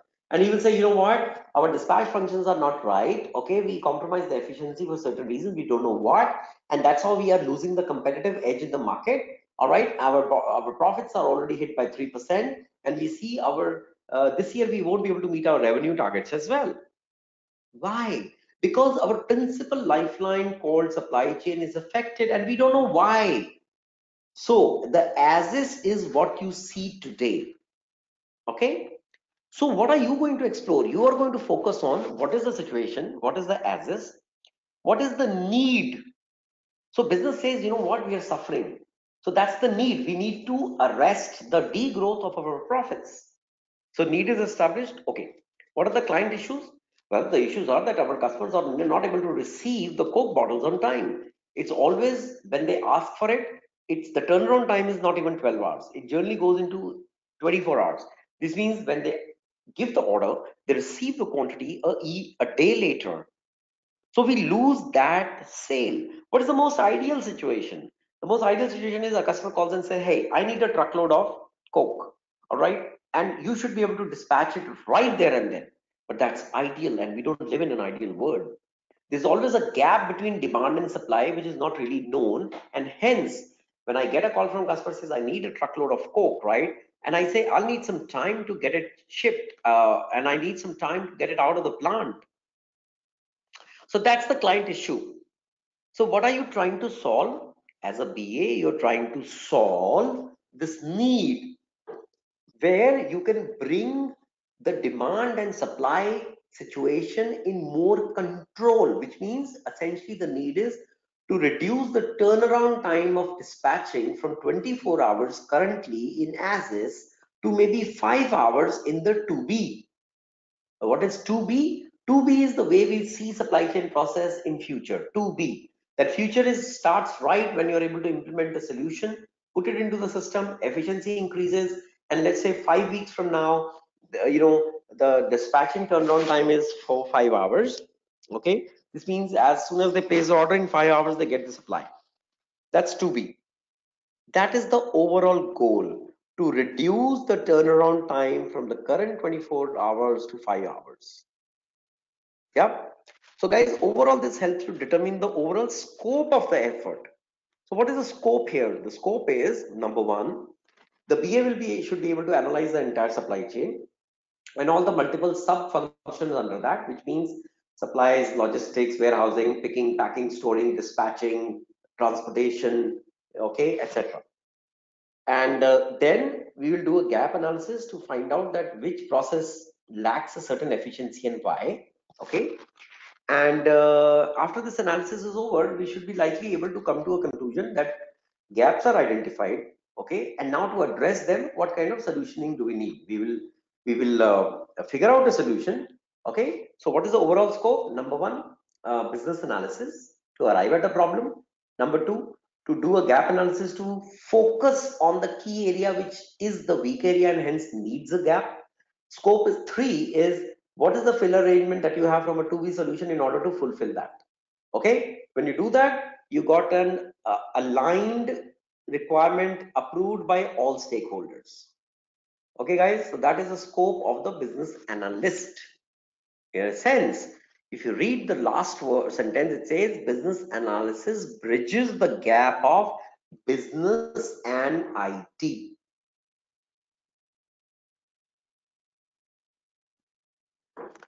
I think this definition is way better than the previous one, right? Obviously, because version 3 is way better than version 2. So times evolves, versions evolve, definition evolve, clarity evolves, and then obviously a better successful business analyst like you evolve. Okay, so it's all with the times, guys. Yeah. Okay, if you understood this definition, that'll be cool, because I need your firm understanding of a business analyst's role and his principal objectives, so that rest of the discussions over the next few weeks, etc., are good. Yeah, so I'm assuming you all understood that definition part very well. Okay, project life cycle.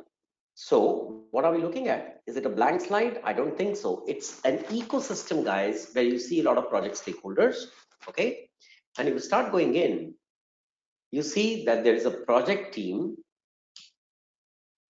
and all these entities are part of it. There's project manager, there's sponsor, project management office, etc., etc. Okay, this is the project team, which means this is the client team. Very good. Okay, next step. These are the support roles. So when you go to the client, right, I mean, you meet the project manager, you meet the business users, etc. Then you will say, hey guys, I've got few queries on the marketing part, right? They will say, okay, we got a marketing manager. You can please, we will arrange a meeting between you two. Why don't you discuss your queries with them? So this is support staff. I mean, these are stakeholders, but not direct stakeholders, because they don't have a lot of stake in it. I mean, you needed them for certain queries, doesn't make them a stakeholder. Fine. You say, okay, fine. Why don't you go and meet procurement manager? That's what you see on the right hand side. It's called functional manager. Yeah. So procurement manager, you can meet operations manager, you can meet other business partners. So all these are support roles. Fair enough? Okay, good. So there are support roles on the right, there are support roles on the left. Right? All right, good. So till now, this is the entire universe. And here comes the business analyst. So business analyst is going to be the bridge between mainline stakeholders, peripheral stakeholders, etc., etc., because his or her major aim is to identify the requirement which is well understood by everybody, accepted by everybody, and then there's a solution brainstorming done by everybody. We arrive at a conclusion which we think is the right to be solution for the requirement, and then we pull it up as the final requirement.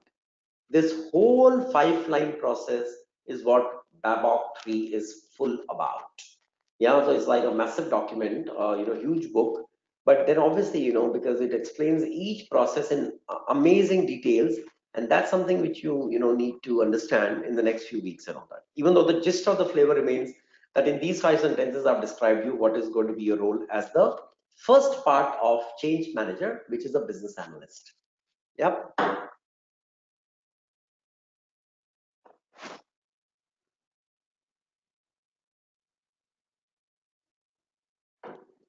I often hear a query that, Bukraj, what is essentially the difference between a business analyst and a project manager?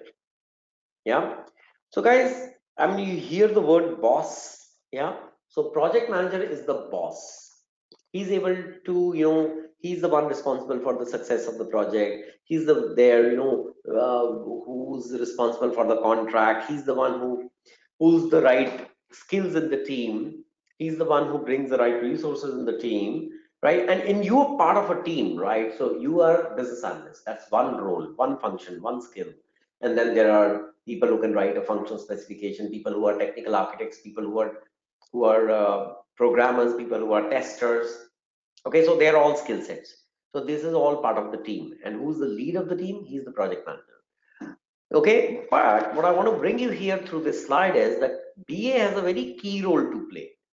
If you see the initial phase of the project, which is called describe and define. So what is describe?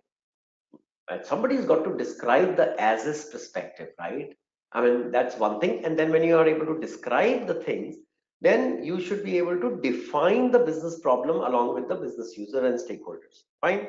But who does that? Only BA. So business analyst is the showman for the initial phases of the project. Yeah. And that's why it's a significantly important role. That's all I want to say. Yeah. So project manager guides the project from beginning to end. He guides the project schedule, cost, budget, productivity. He's the one who's accountable for the entire project success. If the project is delayed by some time, it's project manager's neck on the line. Yeah.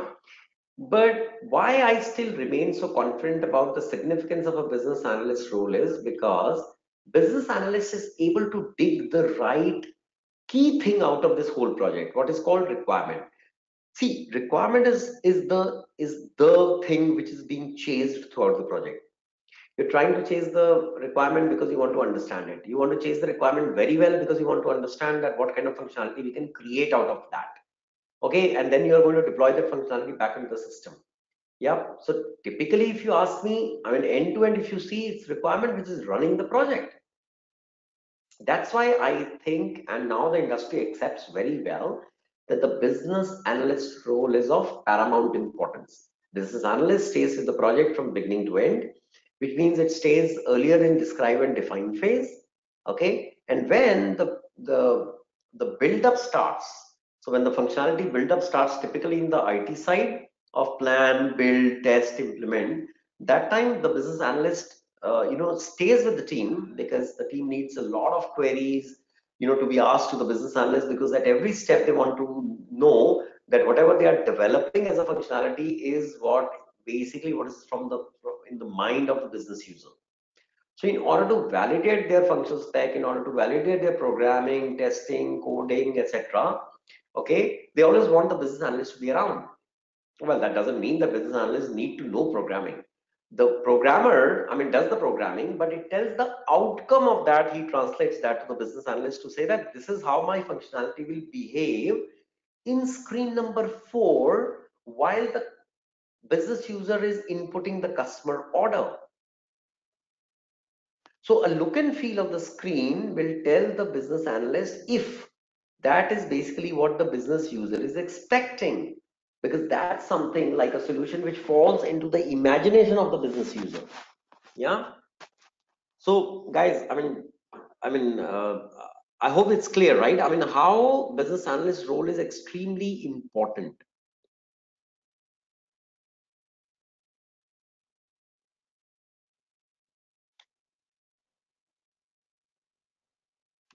Okay, couple of questions here. Vinay says, will come one be validating the gaps identified by BA? So I'm sorry, Vinay, when you're saying someone who will be validating the gaps identified by BA. So it's basically validation of the gaps is again a team consensus. So there are business users, there are line managers, there are functional managers, there are regional leads. So all these guys from the business side will be sitting in the workshops. Okay. So as the workshop identifies the gaps, the same workshop also decides what is going to be the solution perspective for the same. So the So this is that someone that you're asking. Is that some, in this case, the someone is the team itself. Yeah. So business analyst is more of a facilitator. So he's the guy who has the domain knowledge, agreed. He's the one who has some technology flavor, agreed. But he's the guy who can create this facilitation between different set of stakeholders in a workshop because he knows both sides of the story, right? So the idea behind business analyst role is to bring out the best, within all stakeholders in order to align on a common page.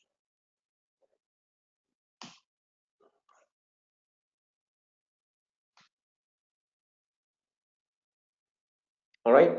For better clarity, guys, between project manager and business analyst, you can check this slide.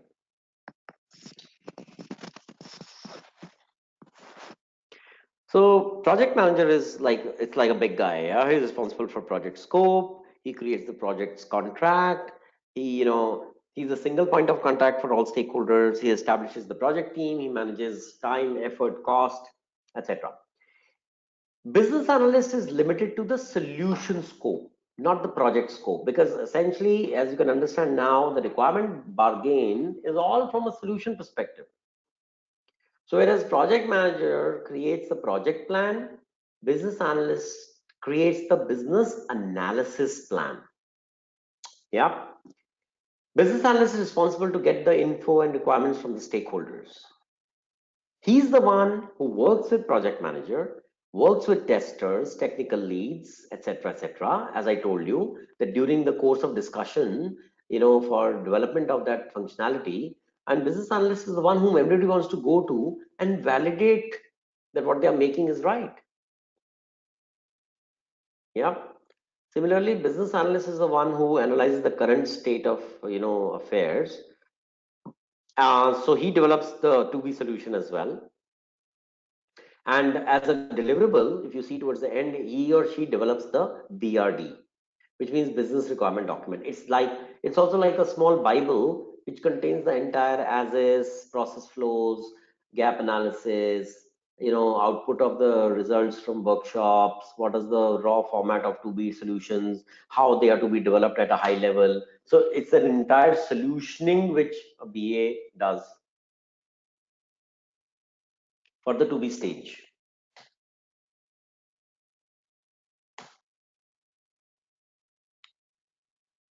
Okay. All right.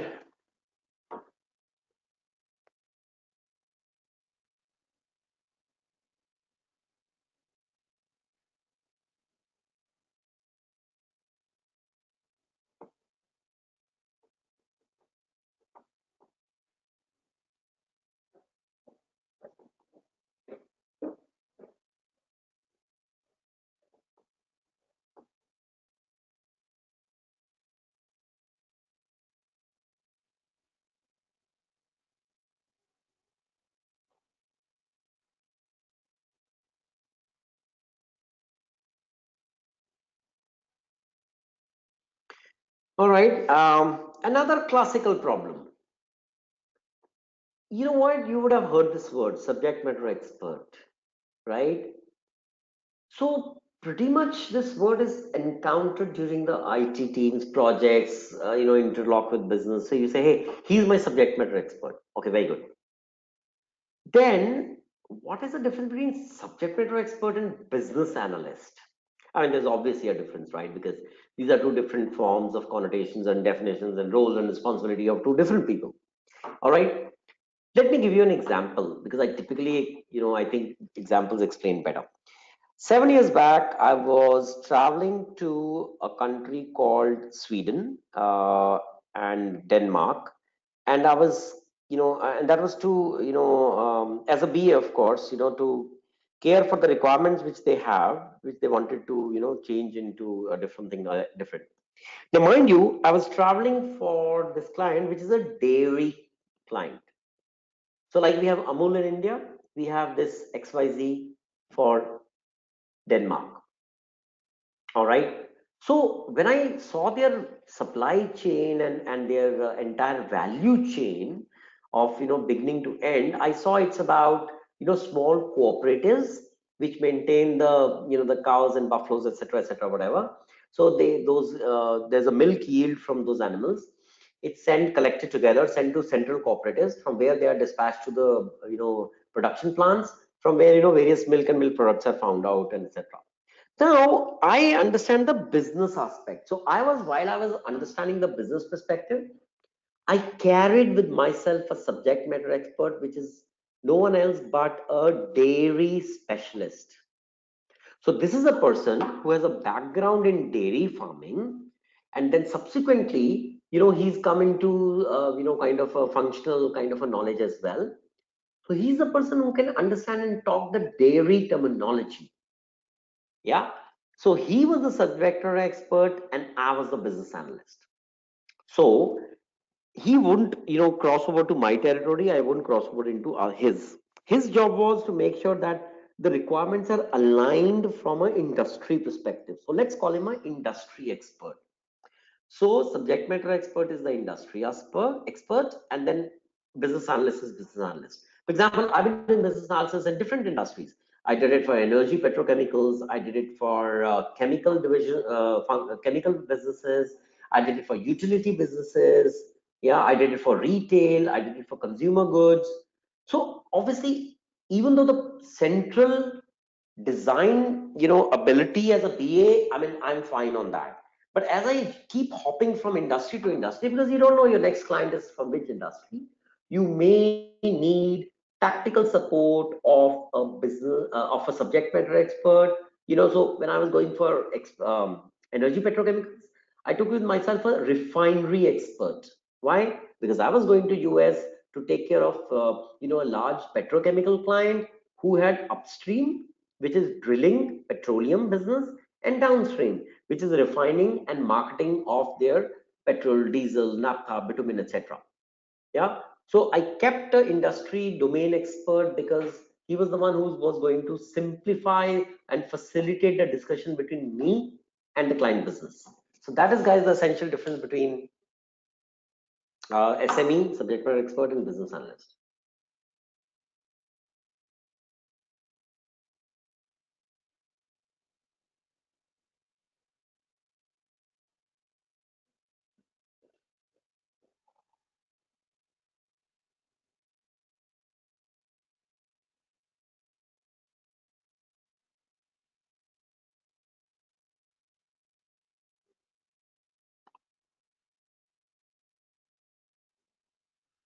Okay, I guess you've had your 2 minutes of share to look at, you know, look at the slider. So what is that? It essentially describes the role of a business analyst.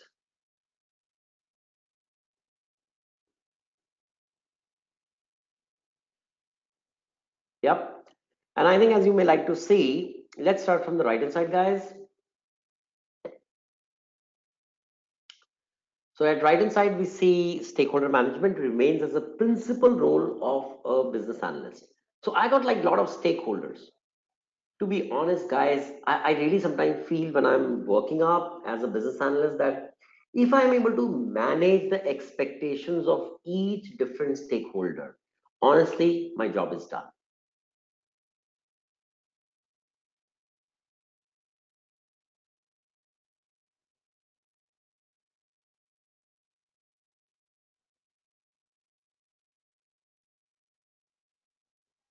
So in stakeholder management, what do we do?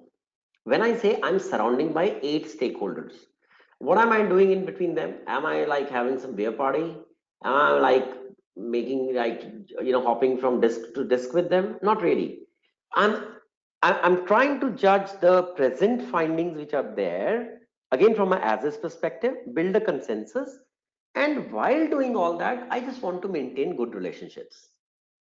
Now, these 3 sentences, but trust me, the the what should I call, the effort behind is very large. Yep.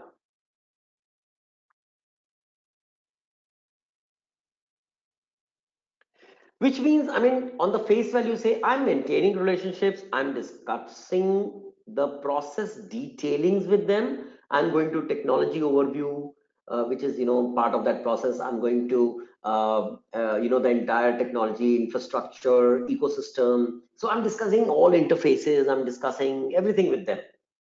And within those discussions, I'm able to converge their understandings onto, very specific things where I see that they have indicated that the business has a problem. Yeah. So it's obviously a very detailed level of discussions. Okay. And so that's what we anyway, want to ensure that it stays aligned. So I need someone, I need like a superhero or a supergirl who's able to do this kind of a difficult role. So what I'm trying to say, guys, is there can be responsibility and responsibility on top of you, but your principal responsibility, and if you're able to do that well, you will be like rather successful enough, is your job as a stakeholder manager. Okay. And once you're doing that well, okay, and then this means you're at least maintaining the system well, and then within that comes your second role, which is basically requirement management, requirement understanding, and finally a solution design. Yep.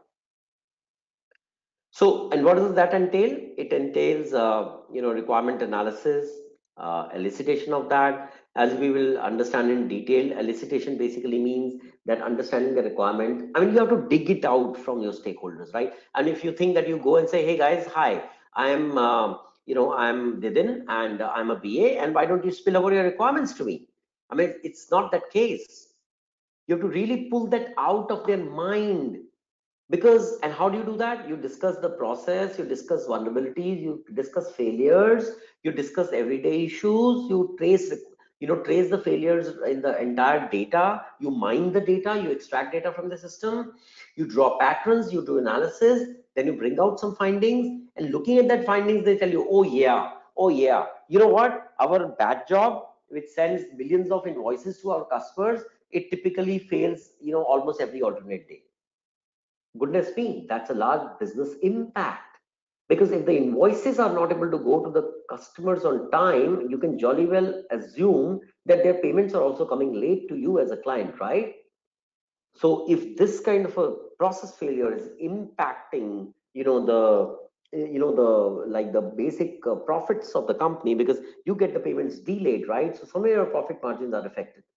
I would say this is like a big showstopper. But how do you get that? You get to know that once you're able to bring out your initial preliminary study that you have done. Okay. So that is about on the requirement management and solution design, etc. So you design some kind of, you check with your IT teams, right? And say, hey guys, can we automate the bad jobs? Now, what are bad jobs? Just for people who may not know. So let's say I made 10,000 deliveries in the system. Okay, so the 10,000 deliveries have to start getting dispatched today, right? All right, so I created deliveries and I gave it to my dispatch guys in warehouses. They start dispatching the same. Then what I do in the night, I run those 10,000 deliveries, because each delivery will be naturally processed by the system and create an invoice. Okay, and the invoice will be automatically faxed to the customer. All right, and our payment terms is, maybe for people who, for most of the customers, our payment terms are the moment you receive the, invoice and the product, you pay us. If your invoice is 2 days late, they'll pay you 2 days late. And if I'm talking about millions of dollars, then 2 days make a lot of money. Okay, so you schedule in your system that every night at 9 p.m. all deliveries will be combined, okay, together, which are generated during the day, and each delivery will be converted to an invoice, and each invoice will be sent to the customer via auto fax. So what are you doing? You're improving a process. That process is held manual. You're trying to automate that. What will happen? Your failure ratios will tremendously go down. Because today, when the job fails, bad job fails, all in deliveries don't get converted to invoices. So in the morning, when the business user comes, he checks, he realizes that the job has failed in the night, and then he has to create a manual invoice, probably for all the deliveries, or he has to run the job again till the time it becomes successful. So when you're looking at this kind of a vulnerable, weak portion of the process, you realize that you have to correct it forever. I will say, okay, you are right now on the job in terms of creating an enhanced solution which is going to automate the conversion of deliveries into invoices. And for that, guys, you have to do the middle bucket, requirement first analysis. Then you have to document them. Then you have to do a high level design. Then you might get a prototype or a demo created. You might go to IT teams and say, hey guys, why don't you give me a demo of how do we create an automate solution for this. You may have done that for other clients. So you will take that demo back to your business users and stakeholders and say, hey guys, we have some kind of a ready solution for this. I want to demo this for you so that you get a firm understanding how this automation will care for your conversion of deliveries into invoices. Okay. And we'll probably, if you all agree to that, we'll probably put the same solution in your system as well.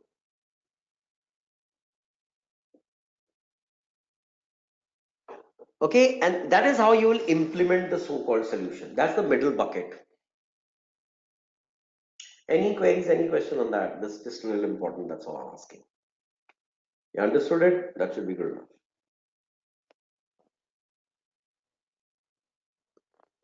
Yeah, Savan, obviously communication is important, but for heaven's sake, I first focused on the right hand side bucket. So when you say stakeholder management, it is containing all the soft skills of a business analyst. Okay, that includes your ability for risk identification and management, communication identification and management, man management, stakeholder management, everything about what you need to do for managing your people.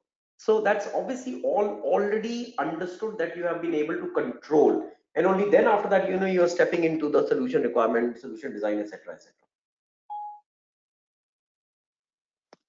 Yeah.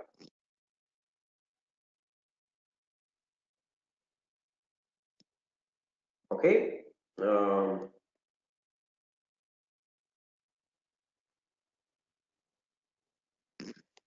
all right.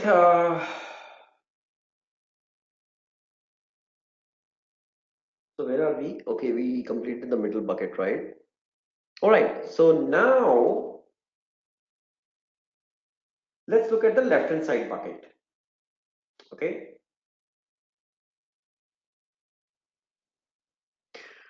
So once you're able to care for bucket number one on the right, your good journey plan has started.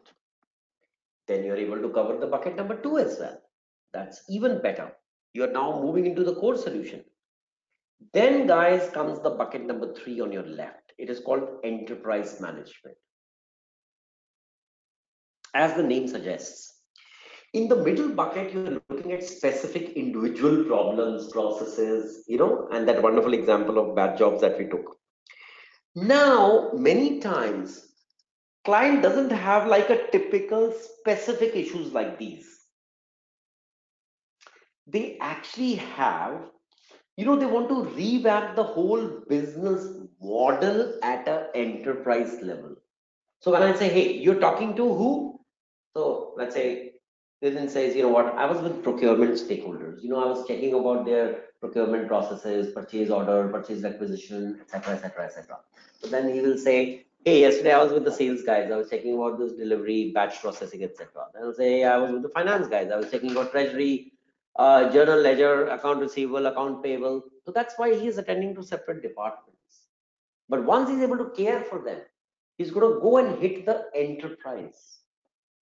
Because after doing smaller changes in different partners, now he has to visualize the entire company, entire enterprise in toto. That is what I call enterprise management. And that is a key skill which typically we expect that from senior business analysts. Yeah. And what that obviously it doesn't mean looking into the processes, right? It means that you need to assess business rules, business changes, large scale models of business which you need to build business case for different areas, and you need to actually recommend multiple innovative projects which will help them to change the way they operate. So it's like a large shot of things. Yeah. But just to make you aware that this is the third and the important bucket. It can be expected from you to be done. It's all right. It may be probably asked for you to do because we expect at least 2 years of work ex for any business analyst to step into the shoes of an enterprise analyst, but it's going to be there sooner or later. All right. Any questions on till now, guys?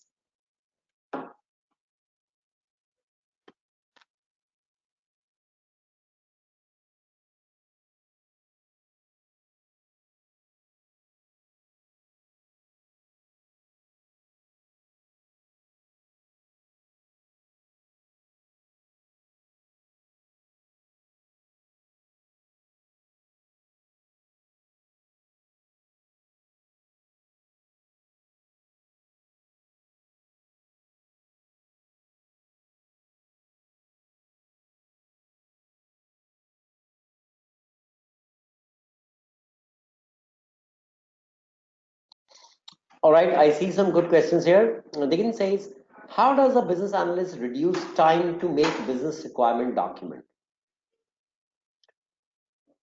So you're saying how to expedite the generation of business requirement document. Oh, then we just started the journey today, for heaven's sake. Yeah. I mean, this is something which will come, of course, later. So obviously, you don't have to like, I mean, eventually you have to obviously reduce. Your question is very meaningful because there's a very squeezed timeline for a business analyst to turn around the solution. Yeah.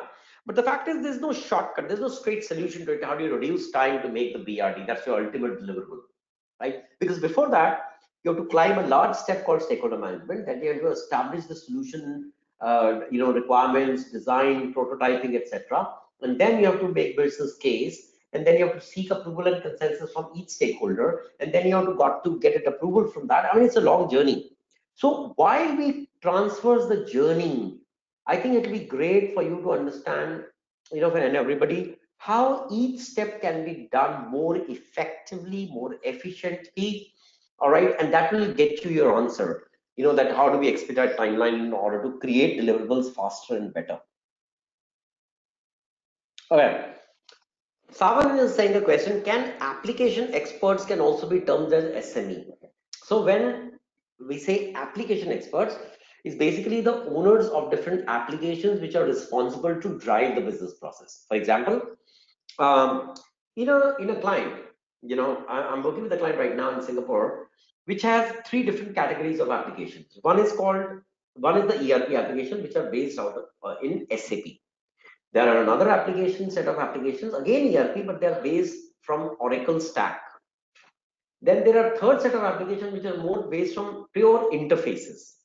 And then there's a fourth set of applications which are basically very legacy applications, which means they are pretty old, but we need them because they still serve some useful function. Okay, and so in a way, when you say can application experts or SMEs, in a way, yes, because where do I need application experts? See, essentially, if I say I want to make a change in the business process, I have to obviously translate that business change into the application, because tomorrow the application will bring that change and hence the process will be executed differently.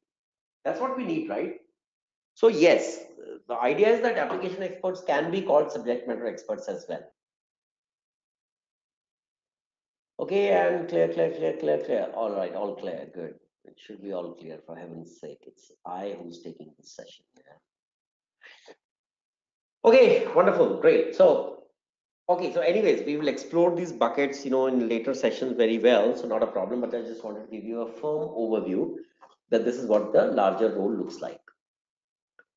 Yeah. Okay, guys, and remember, this is the first role for your eventual career evolution into a change manager. Never forget that.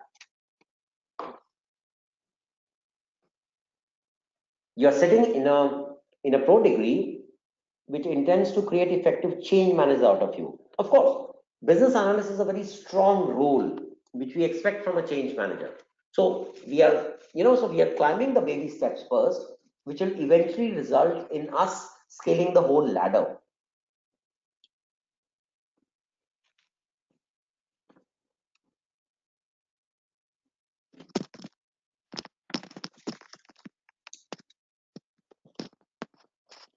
Okay, so let me give you some more snippets into the level of work that you do. All right. So first and foremost, your work is basically operational analysis. That's your first level of work, right? In which you do a basic analysis from a operation perspective, application perspective, business process perspective, gaps perspective, and there are so many things to look at, right? Data perspective. So so that's the operational analysis. This is something which you all of you will probably do right when you join up your roles as a business analyst, right? So that's like a level one business analyst. All right, you do a couple of like 2 years or something. Slowly, you will move into tactical analysis. Tactical analysis is more at slightly higher level. So I mean, I don't expect my senior BAs to be doing an operational analyst role, right? I mean, they have to analyze bigger picture.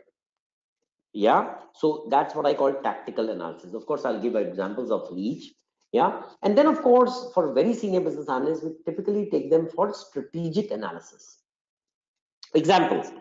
I gave you the example of that delivery, failing into being converted to invoices. I'll call it an operational analysis. It's basic operations. A day-to-day work transaction happens. It's uploaded into the system. The data doesn't run well. It fails somewhere, and hence we have a problem. Operational analysis. So BA comes in, and does a step-by-step analysis of that, arrives at a conclusion, gives an automated solution. We are good to go. Fair enough. Tactical. I go to a client and they are saying, you know what, we are likely decommissioning few product categories, right? Because let's say I went to this dairy client, right, in Denmark. So they said that we are facing immense amount of competition from certain product categories, regarding the cheese product. So we don't want to dedicate our production lines for the same. We want to, dedicate the same production line for those products where we make rather better profits. So their competition is the market leader with those specific products from the cheese category. Yeah, and that's why these so it's a tactical decision to move out of those product categories which are not bringing in incremental margins, which are being kept for the sake of it, and it's not making sense because they rather dedicate those equipments, those resources, as an attention to the products where they are making money, right? So it's a tactical analysis. So tactical in the sense in which they want to tacitly move away from a certain set of business thinking and they want to move into a different set of business thinking, right? All right. Strategic. So I went to a client which is the biggest consumer kind of non fast moving consumer goods. It's more of a candy company, right? And of course they make a lot more than candy. So it's candies and chocolates and a lot of packaged foods, etc. It's a US company, $50 billion. I went to them 4 years back. They wanted to make a strategic analysis. Now what is that? They wanted to do mergers and acquisitions, which means they wanted to they want to shop in the market some of the smaller boutique companies which are producing niche products. Okay, so let's talk chocolates, right? So there's a small company which produces very highly specialized chocolates. Their reach is only selected, restricted to certain countries in Europe. Okay, they don't globally market it, but the product is very good and the margins are very good, and you are making a plan to include those products into your product portfolio as well, right? So you say, you know what, at a merger and acquisition, it's like an M&A, right? So at an M&A level, I need some kind of a very strategic analysis that I want a business case that if I do, spend enough resources to bring that company in, right? So eventually, after stabilization and transition, what is going to be my perspective? Am I going to be? Is it going to be a business benefit decision? Is going to be purely an investment decision? So what kind of things is going to be, going to be looking at? Yeah.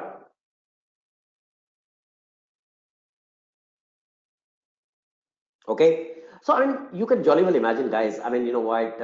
If I'm able to, you look at the levels, right? Level 1, 2, 3. I mean, I'll be able to give a level 3 kind of work, which is strategic analysis. Obviously, people who have had certain good experiences as a business analyst, right? So they have been able to encounter different kind of scenarios, challenges, with various kind of multiple, issues, challenges in the previous couple of years, and they know how to overcome that. So I'll say, all right, guys, now you've done enough of that. Why don't you move into strategy?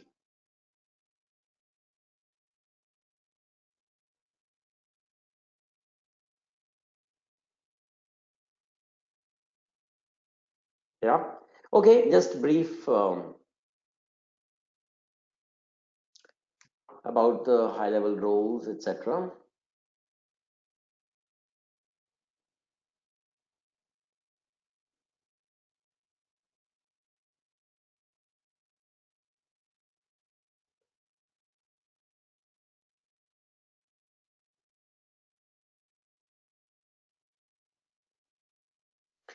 Okay, where are we? All right, let's move in here.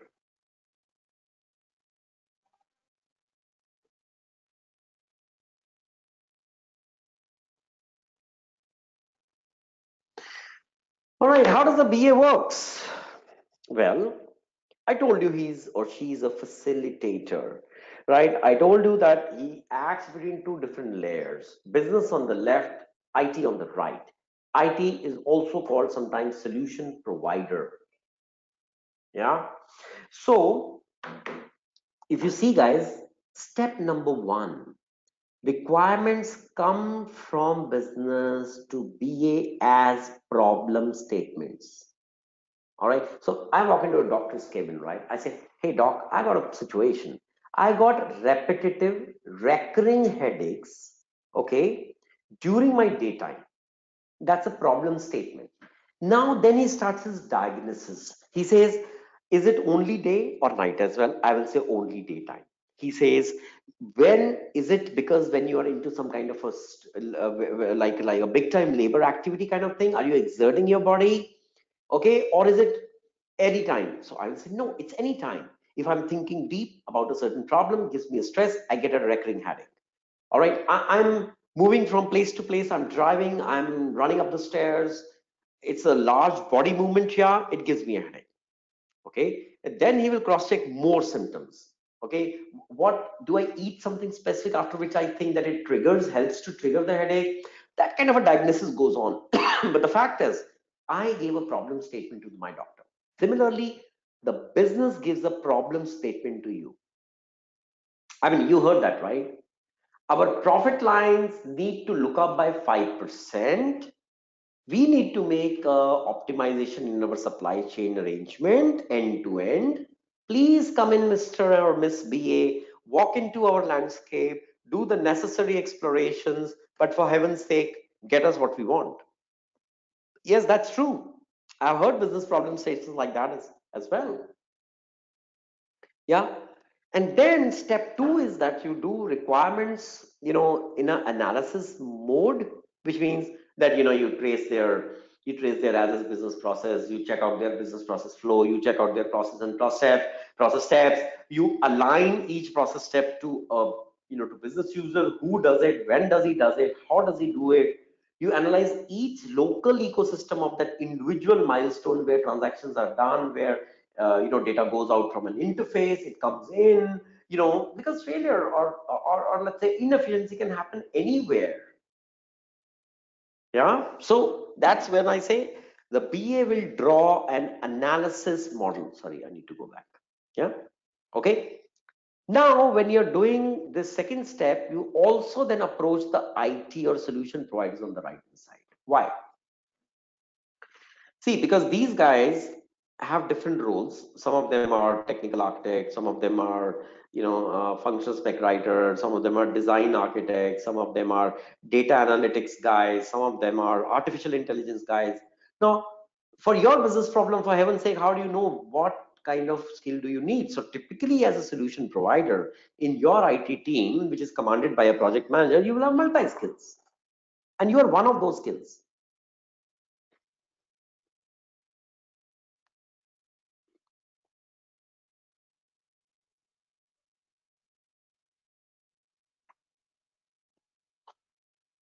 So think about it. Why do you need the solution providers? Okay, it's all right. I mean, eventually they will detail out the solution for you. But what do you need them now at the discussion phase? Remember, we are still in describe and define phase. So you need these guys because you alone are not sufficient to decipher the entire problem. For example, your client's technology landscape has 50 different interfaces. Let me describe what are they for you. So the client has an interface with 7 different banks. Why? Because all the online transfer of payments that the company receives from its customers, right? And these customers are largely, they operate via these different banks, right? So there are, let's say 10,000 customers. They use probably, 20 different banks. You need to have an interface with each bank. Why? Because all the transactions that will happen and payments will come in, that payment file has to come from the bank to you. You means the client. And when I say interface, what do I mean? I mean that online, all the transaction related data has to transfer from the bank to the client. And from the client to the bank, what we will go, the file which contains the expected payments, right? Because you know that 10,000 customers did one transaction each. All right, so you have 10,000 transactions. So against 10,000 transactions, you have the billing amount, you have the amount which they have to pay to you. So you got a file. So either you send an outbound file, which means as a client, you complete the month transaction and you upload all the data into a file, send it to the bank saying, hey guys, I've got 10,000 transactions this month. All of them are online payments to be done. So the payments that are done to your bank, send me a file. So you send a interface outbound message to HSBC and maybe HDFC, ICICI, blah blah blah, and all those banks send that file to you, in which let's say out of 10,000, 1,000 people use HSBC, 1,000 use Citibank, 3,000 use Standard Chartered, 2,000 use ICICI, 3,000 use HDFC. So each bank is responsible to send back the file of received payments. Yeah, you will reconcile the file to say that okay, all payments are done. This needs a communication between the company or the client, yeah, or the business and the banks. These are called banking interfaces. So guys, we have multiple variety of interfaces just like that. So there are customer to customer interfaces, there are interfaces with third party vendors, there are interfaces with your suppliers, there are interfaces with your vendors, there are interfaces with your industry partners. They could be like, you name it and there's an interface. An interface is a technical object. Yeah, so it's like actually like an interface which sends data from X to Y and brings in data from Y to X. So when I say, in your solution provider team, there are interface specialists who will see what kind of an interface needs a redesign. And then you have technology design guys. Now, why is that? Because your current, let's say you have 1,000 applications in the client's ecosystem. Now he says, please take out the 200 most ineffective applications. Okay, so 200 applications go out, but they were performing some function. So the client wants you to configure the same function in the rest of, some applications within the stack of 800 which is left. So what is the client trying to do? The client is trying to reduce the number of applications without compromising on work efficiency. Is it a smart idea? Yes, of course it is, but it needs a lot of work. It needs a lot of work from business analyst perspective to identify the applications which are least efficient, which take most of the time and resources, and something that they are not providing a critical business function. They are just doing commodity functions. So even if we take them out, there's no showstopper event happening. And since they are doing commodity kind of a functions, we can pick up another some applications, like minded applications, which can do the same commodity functions. Yeah. And so there's no loss, but there's a gain. The gain is that your ecosystem is now lightened by 200 applications, which clearly means as a technology architecture, your ecosystem will run faster, better. That's why you need some skill sets like that in the solution providers team, who will eventually collaborate with you to give you a solution model. You will take it back to the business as a solution proposal. They will look through it, discuss with you, and then this cycle will continue in a clockwise direction till the time your business stakeholders are fully satisfied with the solution that you have provided. This is the cycle of how business analysis works. Okay, till now, I don't see any questions, so that's okay. All right, let's go forward.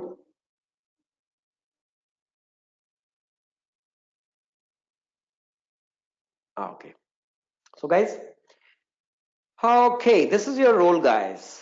Your initial role as a change manager. You will define the business need and scope. You will step into planning and getting the requirements from business, and elicit is nothing but to take out the requirements. Yeah.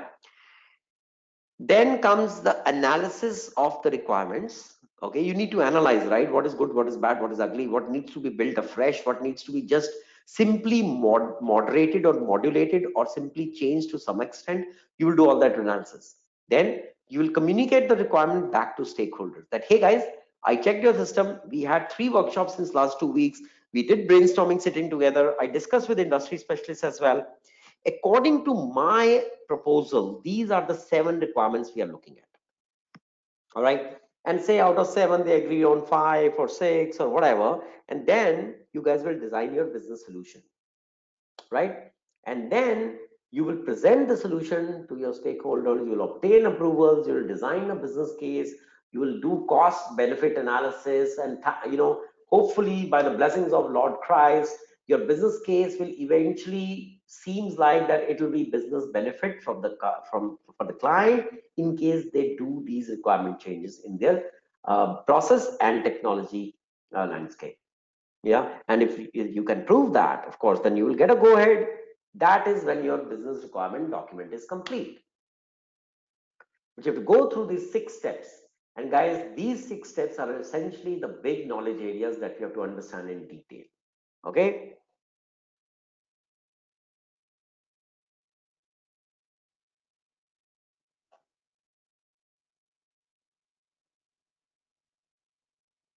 Okay, guys, what I propose is that let's take a quick bio break. Okay, maybe about like a 5-minute thing, and come back. So, and so let's take a very short break and come back, and then we can continue till 7 o'clock. Yep.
Okay, guys, I think we should be back. Yeah. Where am I? Where am I? Here. Okay, guys, let's join back. Yeah.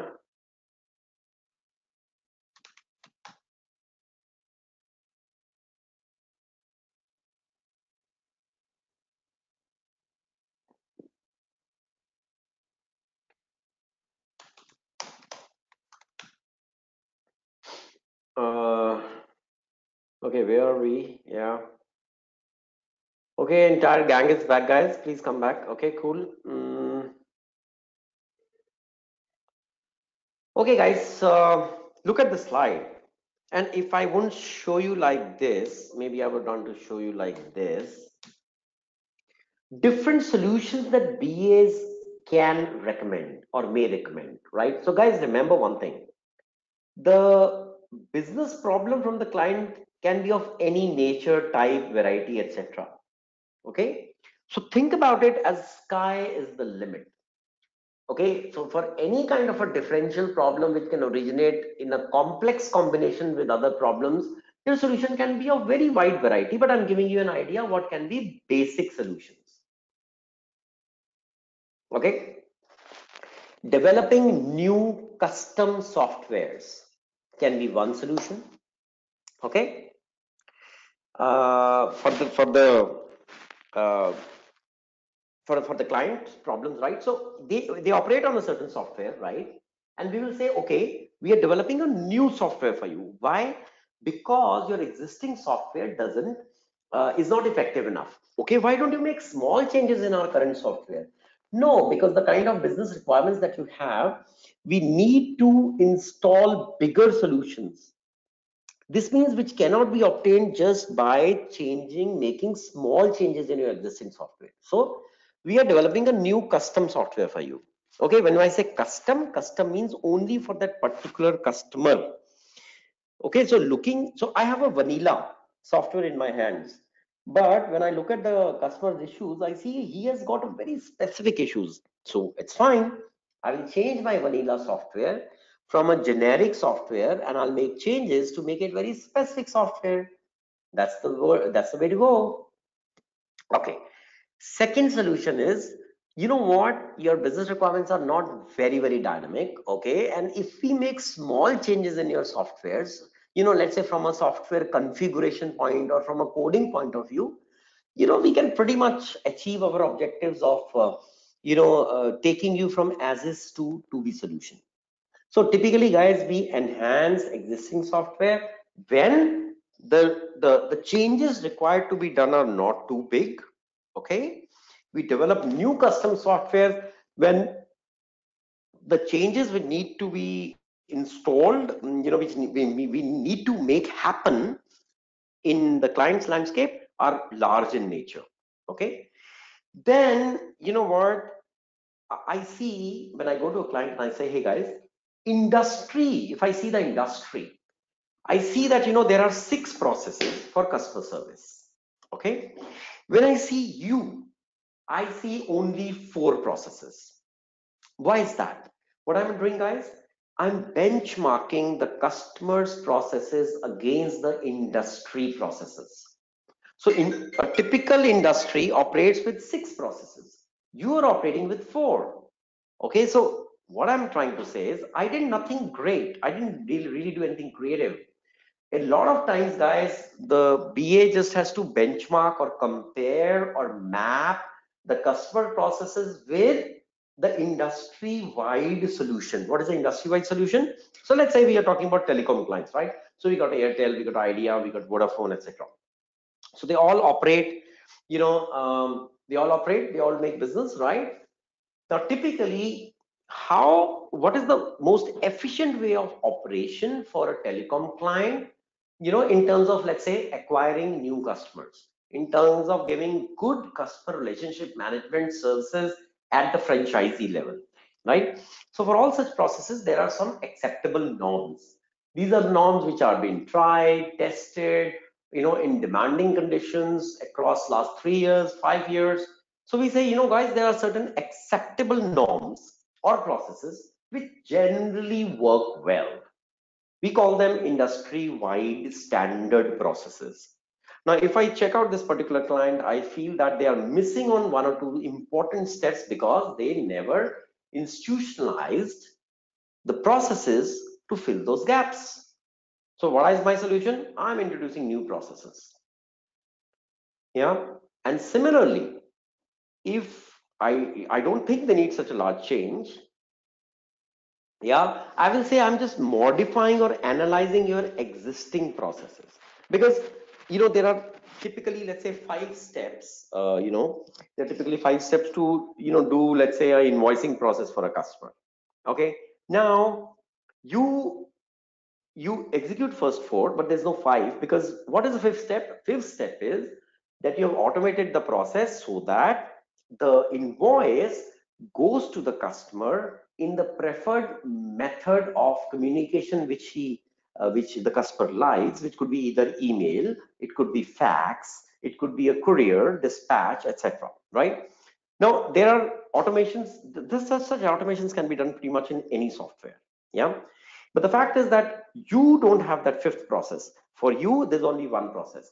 Take out the invoices, ship them as a courier to your customers. Yeah, we are trying to bring something new in it, right? So that is what I will say.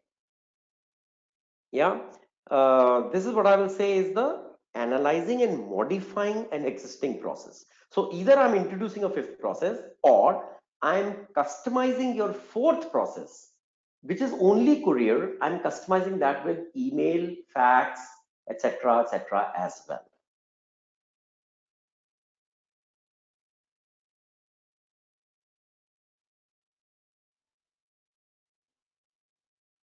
Yeah.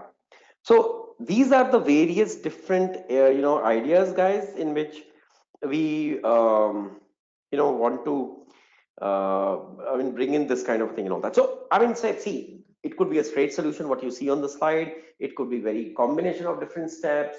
It could be a very custom step. Whichever you think fits the bill for that scenario, you'll go forward for that. And of course, you will learn that in greater details with maybe multiple case studies. But for now, I'm making you aware what is the typical way forward for a business analyst to operate in an client's landscape.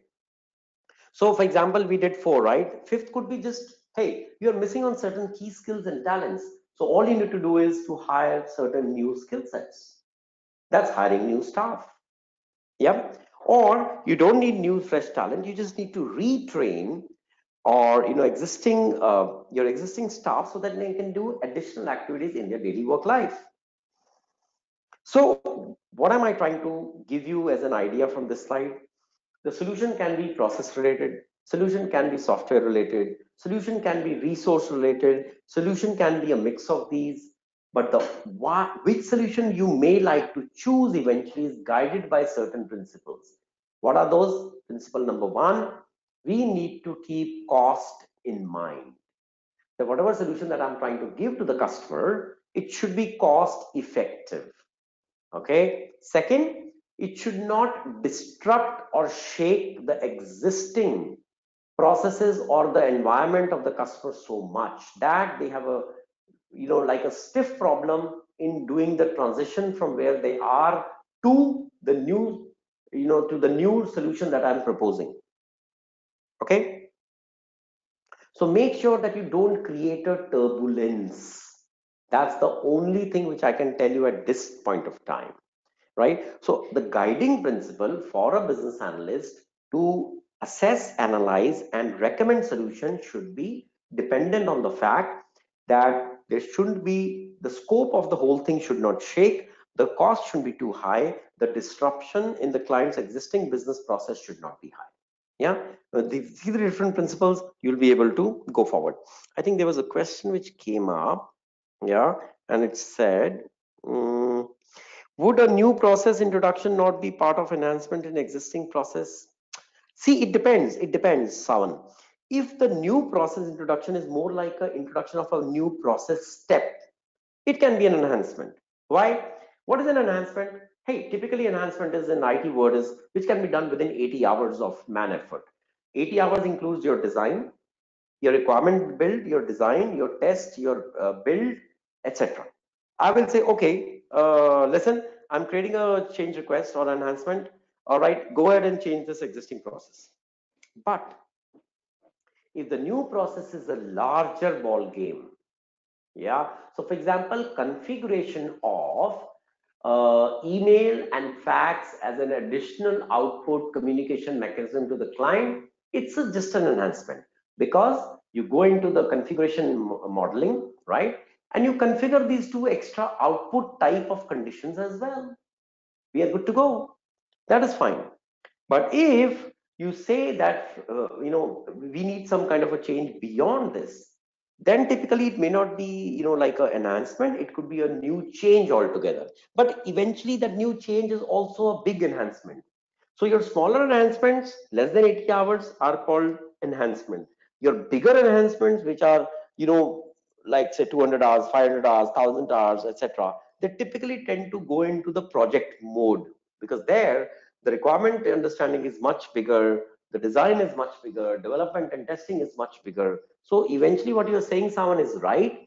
The only thing is that it changes its viewpoint in terms of scaling. So it could be a small enhancement, large enhancement, doesn't matter.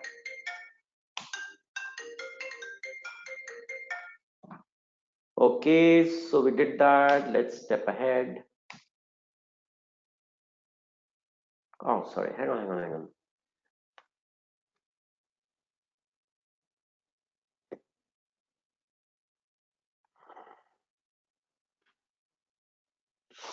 Okay, all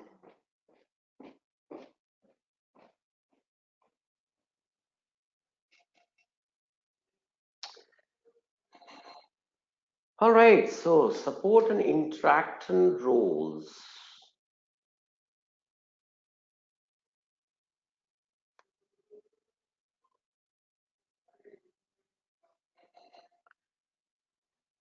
That's all the roles, yeah. Okay, cool. Okay, so you got the basic idea on the stakeholders part, right? So guys, stakeholders are of again, of course, some types, right? One are core active stakeholders, somewhere with whom you have to deal directly. You have to get inputs, you have to get validation of your initial thought processes on the solution design. And then you validate the detailed solution with them, active stakeholders. Then there are some stakeholders which are not that really active. You don't have a direct interaction with them, you don't seek any validation from them. They are sometimes, they you may need them to fill in certain information. We might like to call those roles as supporting or interacting roles, because they help the BA to clarify some need, maybe like few small, yeah. And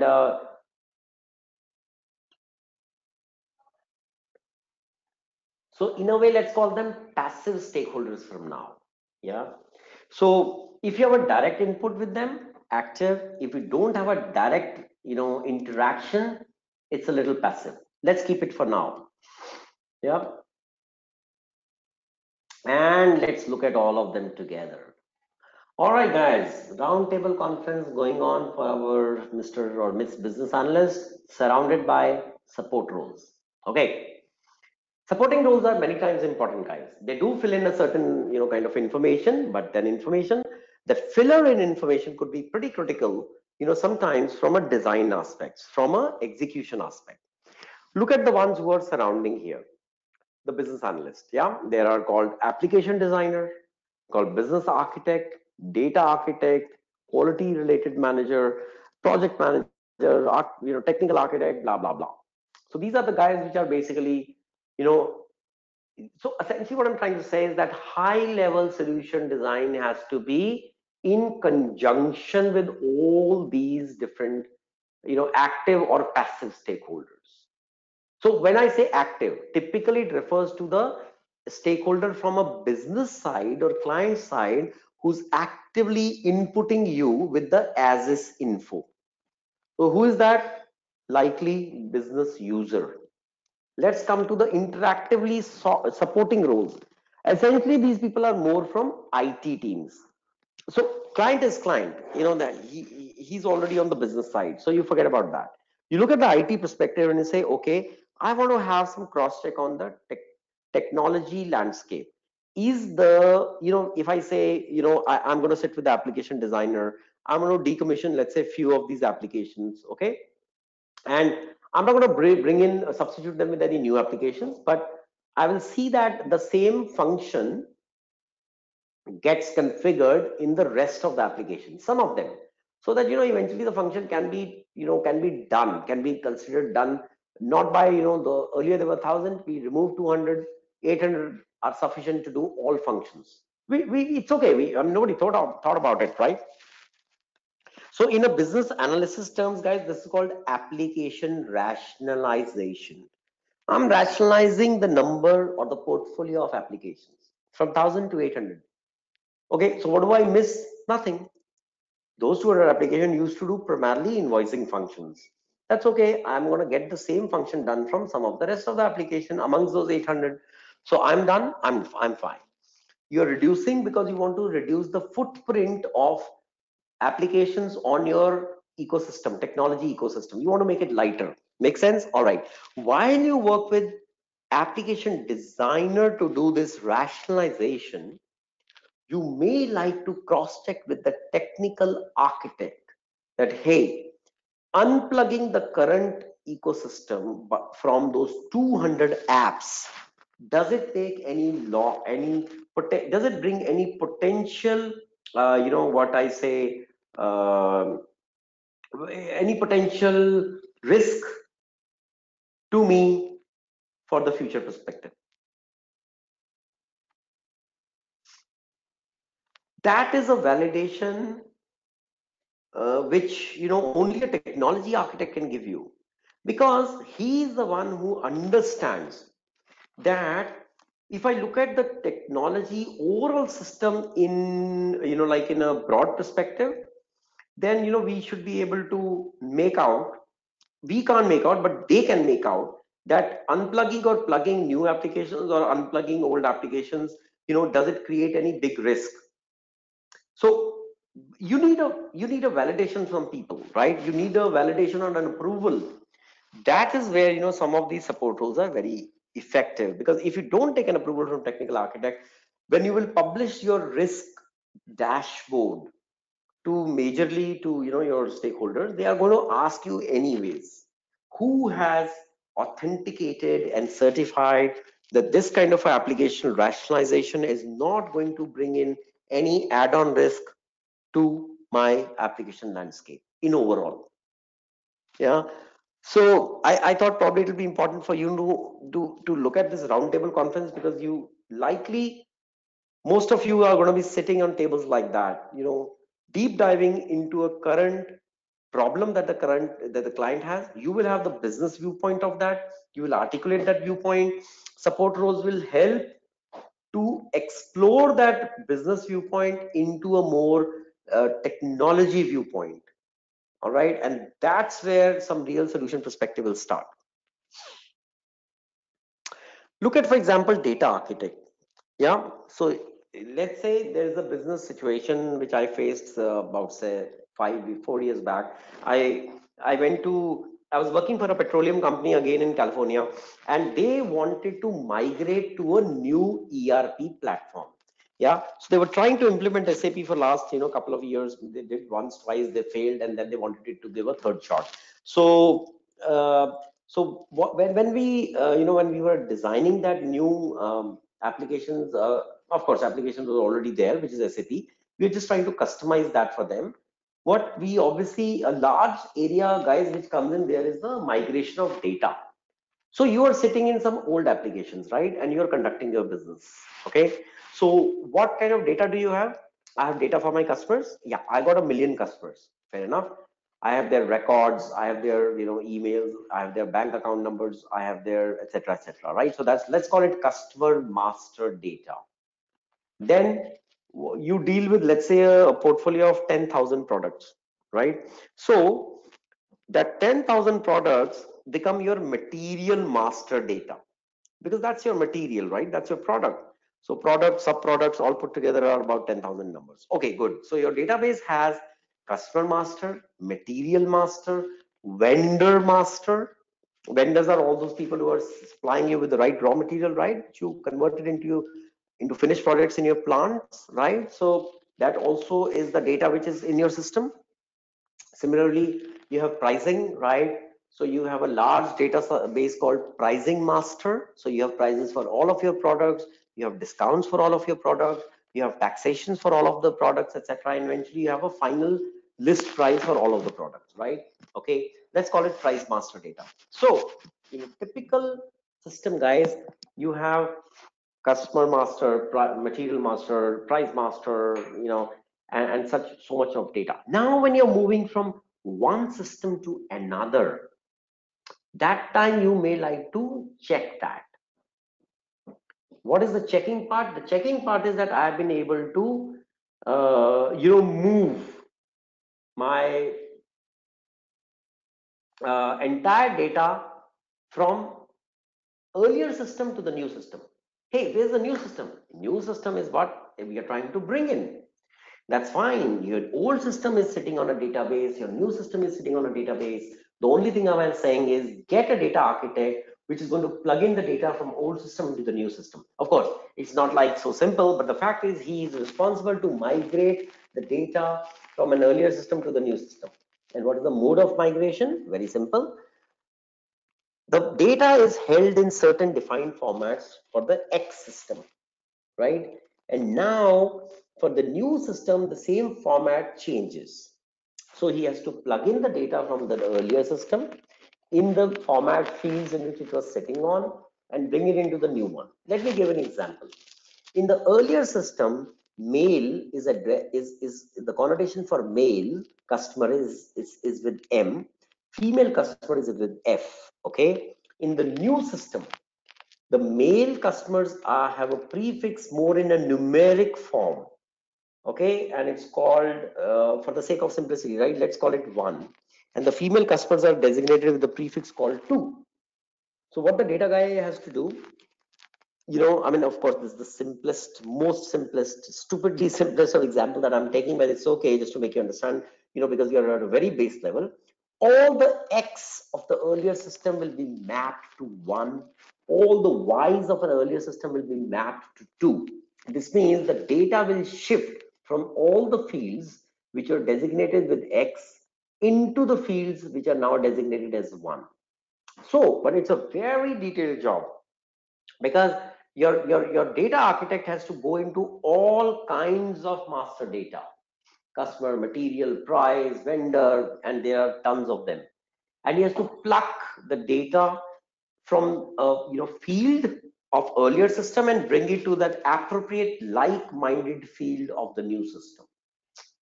Yeah, it's a very critical role. I mean, if you ask me, 3 out of 10 projects fail because the data migration goes wrong. So you configure the new system very well, perfect. You couldn't get all of the data in. So when you wanted to generate an order for customers, it couldn't get generated because the data was missing or data had gone into errors. So what did you intend to do by making this switch over from earlier system to new system? You wanted to gain efficiency, but forget about efficiency. You couldn't even execute the transactions right. So the point that I'm trying to make here is that every role which is supporting interactive, etc., could be critical, could be, yeah. So stakeholders are likely which have a stake, agreed. Stakeholder could be more from business perspective because they have a very key interest in making this project a success, agreed. IT teams are typically part of your own team, okay. So these are more internal stakeholders, so they are more there to support you, yeah, and that is how we want to carry forward. Okay, let me check if there is any questions here, guys. Okay, I think quick questions here is that human performance architecture. Okay, fantastic. All right, good. So Savan, human performance architect is nothing but more of your representatives from HR department. Okay, and why they are required is that, remember, you are making the switch for the client from an earlier system to a new system. Please appreciate that it's a very big change for the business user. He used to be sitting very comfortable in his old systems, right, and doing his processing. Today, for the sake of efficiency, it's all right, it's justified. The management decided to bring in a new technology architecture. Fine, you bought that in, agreed. Now, what you have to do is you have to make sure that the business user is as comfortable. It can't be as comfortable as his old system because he's worked in it for last 12 years, and now you're bringing a new system. So, guys, this is called the problem of change management. Okay, essentially, your organization, client organization is undergoing a change, and it's a big one, and you need to acclimatize the people to the new change by, maybe, it means that you sit with them, you talk to them, you give them training sessions, you create user manuals from there for them, you make them work in the new system in a demo mode, you help them, to rectify the errors, you make them practice that again and again, and then that's a good story. But the fact is that you need to change people so that they adapt to the new system. And this requires the intervention of HR people, right? Because they are going to facilitate this kind of a switch over from earlier system to the new system. Of course, they are not technical people. So you and your IT teams are likely going to train your the business user, which is fine. But the fact is that from a change management aspect, yes, this is good, but you will need HR people to help you out. Yeah. So that is why you need a human performance architect, right? And business architect, guys, is pretty much you are the business analyst, right? From the analysis part of the story. Business architect is when you are making a kind of a shift, for the client, in terms of making the change on the business side, which is fine. But if in case there is any change in the business model, so let's say today their CRM practices is done in a particular way, right? If it's a small change modification, which is fine. If it is a large change, then what is the point? The point is that the business model has changed. That time you will probably need somebody called a business architect, which is of course a very business role, largely from the client side, not from the IT teams, which helps to ensure that the new business model is something which will be compatible, with the organization culture as well.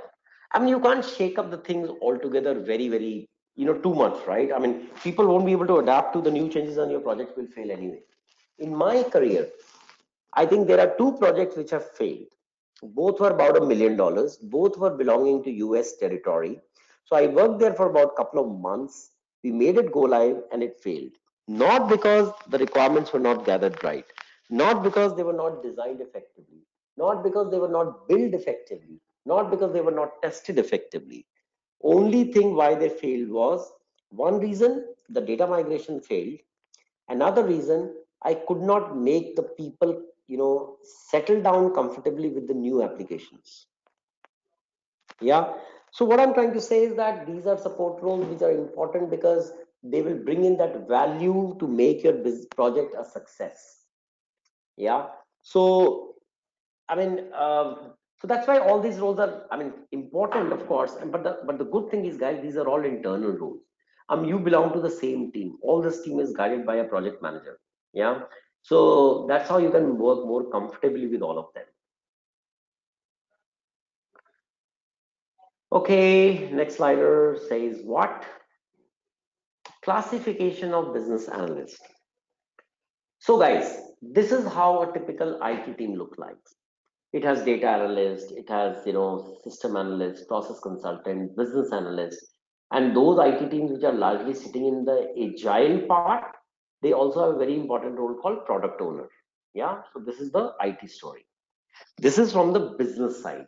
So from business side, you typically have an SME, domain consultant, you have some functional consultant, and you also have business architect. So these are primarily from the business side. Remember, you are sitting on the IT side. Okay, this is from business side. So business side is the client side, IT side is the IT service provider side. Yeah, and then there are certain roles which are from some other partners. It could be called a pre-sale business analyst. Sometimes you engage with certain marketing research firm, right? So I would say that you need a research analyst. All right, good. Then sometimes the project is very closely related to maybe let's say legal audit, legal tax, etc., etc. So you need some kind of a consultancy from those kind of skill sets as well. Okay, so anyway, I will keep them in others bucket because principally they are third party vendors which are going to help you. So they are more like business partners, right? So that's how I didn't really club them from a IT or a business aspect. Okay, this is the classification. Where do business analysts sit? Typically from IT. Okay, and then what are the supporting interactive roles around you? This is just to pick up, various roles and put them into different bucket of IT, business, and others. Typically, guys, very simple. IT guys are your internal stakeholders. Business guys are your external stakeholders. Yeah. So Suchitra, product owner is a very specific role. Okay. And when I talk about specificity, I would only say at this point of time that agile is the new way of doing application or software development. Yeah. So product owner is a role again from business side. If you remember in classical application or software development, our BA goes, he gets the requirement, hands it over to the IT team, and IT teams then write specification for the same, right? And then they configure the functionality in the system, they code, they test, and then they deploy it. That's the classical way. Couple of years back came a smarter way of doing software development. It is called the agile way. Okay, and I mean, I'm sure most of you will know about it because today more than 50% of software development in any IT services products, any company is done in agile way. And if you remember in our CMP course, our next module is agile or scrum master role. Yeah, so again, it's a module by itself, and that is how we want to train people and certify them in being a agile coach or a scrum master. I think you would have heard these terms, scrum master. So scrum master is kind of an owner of an application development. So he or she guides the team to do software development, but of course in a very fast and smarter way. So typically the value benefits from agile are way more than the classical way, and that's why that thing came into it. Product owner is the person from client side, again, who helps the business analyst in gathering the requirements. Yeah. So he's the person who is sitting on top of his business users. So different groups of business users bring forward their different requirements, which are typically called user stories. I mean, we don't have to learn that in business analysis module. We'll learn that in agile module. But just to give you a, since you were curious about it, product owner is a role from client side, which will help our BA to gather the right requirements. Yeah, but again, it's more aligned to the software development lifecycle. When you're talking business analysis, you're talking strictly in describe and define phases. Okay, since we are talking so many things about business analyst role, let's look at some of the challenges and risks in the BA role as well. Yep. What comes to your mind? What do you think? What do you think? BA role is pretty much of a cakewalk. Do you think like that? I don't think so. I really think that this group has I already have the feelers that this group is picking up well. So you already have a fair idea that it's definitely not an easy role for sure. Yeah. And what are the key problems which can you think from a commonsensical perspective come in your efficiency, or in your progress thing, right? I mean, obviously these must be some challenges or issues. They are. Number one, requirements can change very often. Think about it. You invested 15 days to understand as is. You did a couple of workshops. You bought the requirements, on a common page, and then you got approvals from your stakeholders, etc. Yep. But what happened? This was till last week. This week their requirements changed. Okay. Now it happens, guys. It happens, right? Because why did requirements change? Because the business conditions changed. Right? We were thinking of a certain solution and we designed that as a requirement. Suddenly, our competitor changed its mode of operation and then they went into a very aggressive marketing style. Now, you were thinking to incorporate certain new marketing practices. Looking at the competitors, situation in the last 2 weeks, I mean, I've suddenly realized that our requirements, which are so-called to be solution, will not work because our competitor has gone 3 steps ahead. And that is where, guys, Your requirements change, and business has all the right to tell you, hey, we want to change our requirements. Business analyst has to comply. But the problem is, guys, if the requirement changed after that you have invested a considerable amount of time, it's like really a big waste. But it happens. So I'm just saying these are the big challenges which are faced by BAs. You need stakeholders to discuss, right, your requirements. You need information, you need inputs, you need so many things. But do you get that? No, you don't. Why? Sometimes stakeholders are missing. They are busy people. You have one stakeholder called a regional business lead. He's responsible for, let's say, sales of a country. He's traveling, he's not available. Okay, and his preferred mode of communication is face-to-face discussion, but then he's not available. He doesn't like to be communication, to you regarding his requirements via emails or con calls, right? So that's also a big problem. If the stakeholder is missing, then obviously you don't have much of a, you know and of course, I mean, you can relax, guys, because obviously within the business analysis framework, we obviously have a lot of things, where if these challenges come, what are you supposed to do? So that mitigation plans are also there. We will study them in much detail. But I'm just trying to tell you that in the journal day-to-day life of a business analyst, what are the roadblocks which come in? Yeah. Okay. So for example, challenge number 3, there are requirements which are changing. Fair enough, but then at some point of time you want your requirements to be frozen, right? Because once the requirements are frozen, only then you can document them, then only you can design the high level solution for them, then only you can bring the business proposal for your stakeholders and get it approved. But if the requirements are not getting frozen, then I suspect that we have a problem, because then you just can't move forward. And why requirements don't get frozen? Because your business stakeholders are simply not confident of the requirement that they have given you. Okay, and they keep on thinking that these requirements are probably not the most appropriate requirements. All right, so the business sponsors has already put in $1 million. Now this project has to be a success. But what they thought till now is the requirement may or may not be the genuine requirement. And if they freeze it, if they okay that, you will go ahead and build a solution for that with your IT teams, right? Then that requirement will get converted to a functionality and it will get deployed in the system. And suddenly we feel that, okay, this was not the most effective solution. So keeping that in mind, business stakeholders many times don't approve the requirements. They don't freeze them. They keep, shifting stance. They keep saying, well, we are just waiting and watching.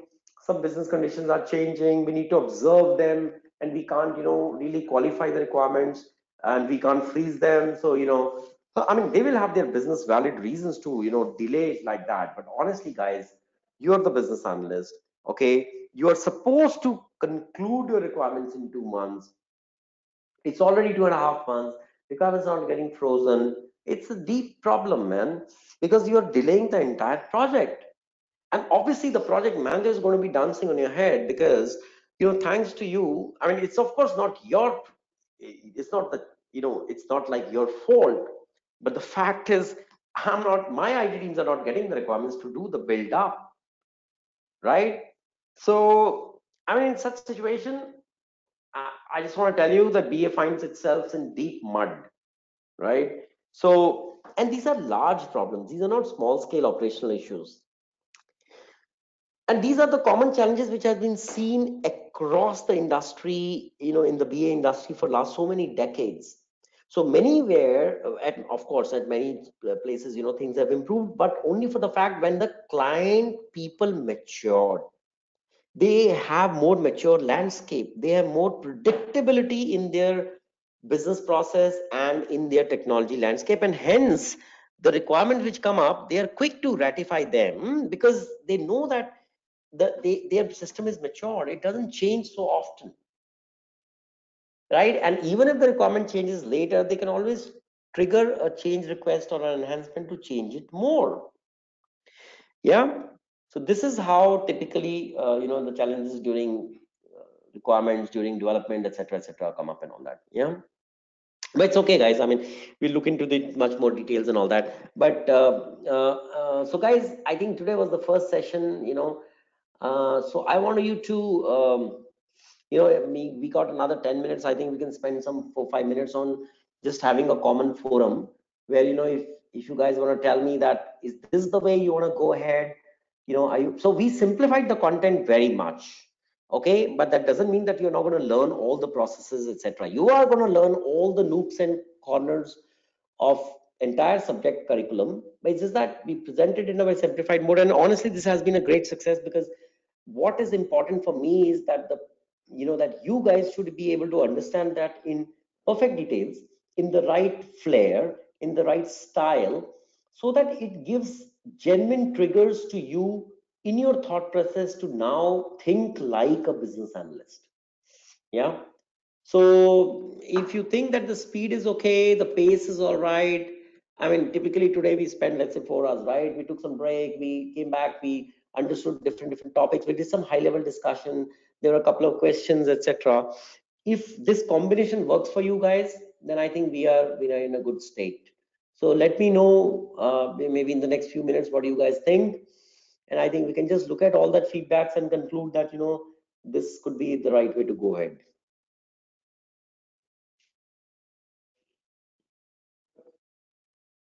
Okay, Anchal, I note that. Thank you very much. All right, so we are okay with the flow. That's fair enough, Saban. Comfortable with the pace. Good job. Didn't it works well? Fair enough. I appreciate. Okay, Arpita, I'm glad you're comfortable. That's fine. Okay, Ritika, thank you very much. Okay, comfortable, Mayank. Very good. Awesome. Super. Thank you. Okay, that makes sense, guys. All right. Okay, that's cool, guys. That's fine. That's fine. I understood that. I think we have plugged on with each other well. I think we are aligned. Now, the fun part is that if we are aligned with the style of learning and dispensation of knowledge, then I see a lot of good times ahead, because sooner these things are going to, concepts will develop into more of, like a little more complex situations.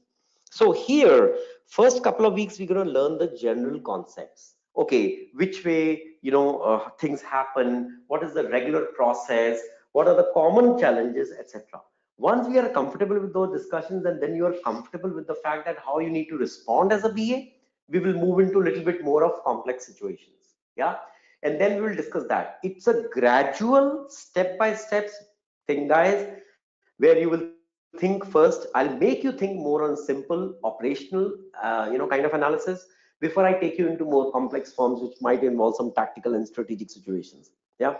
So it's all right. I think I understood this fact, so I think we should be fine. Okay. So we are fine. Good, guys.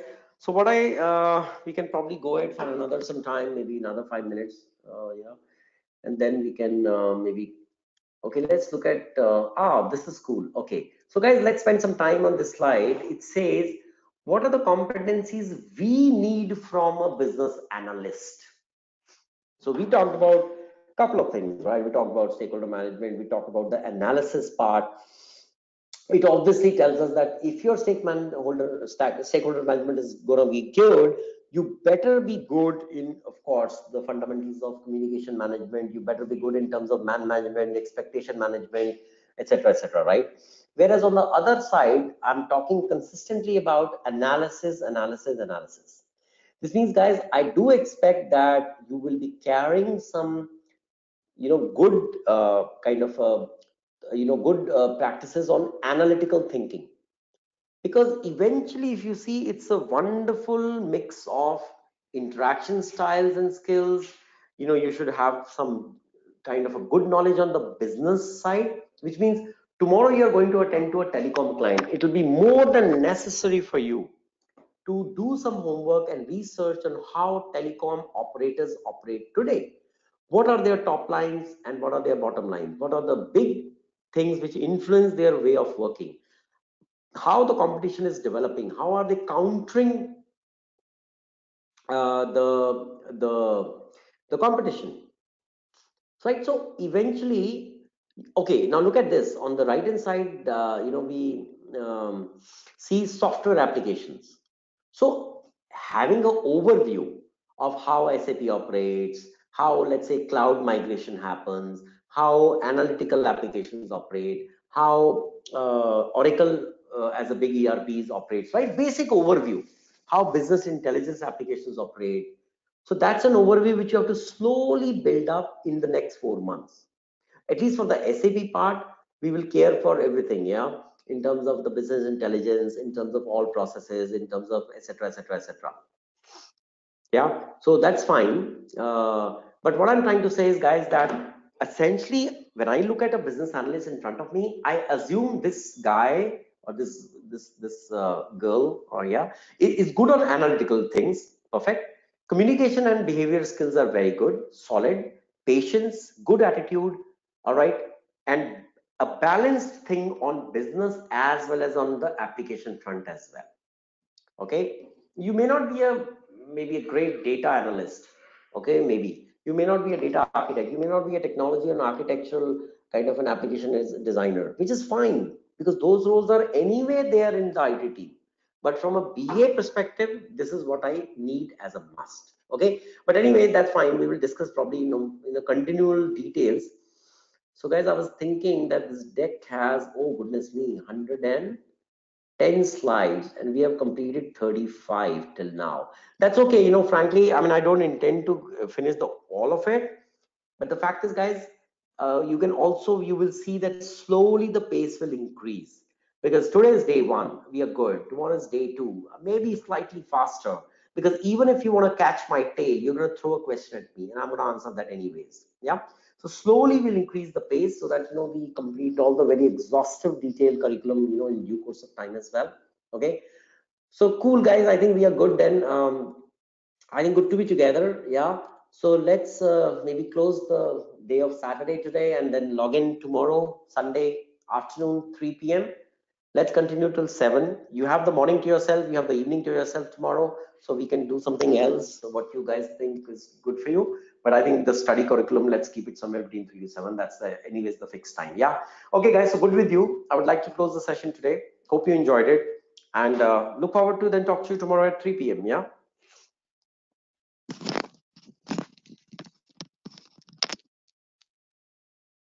All right, guys. Thanks very much. Cheers.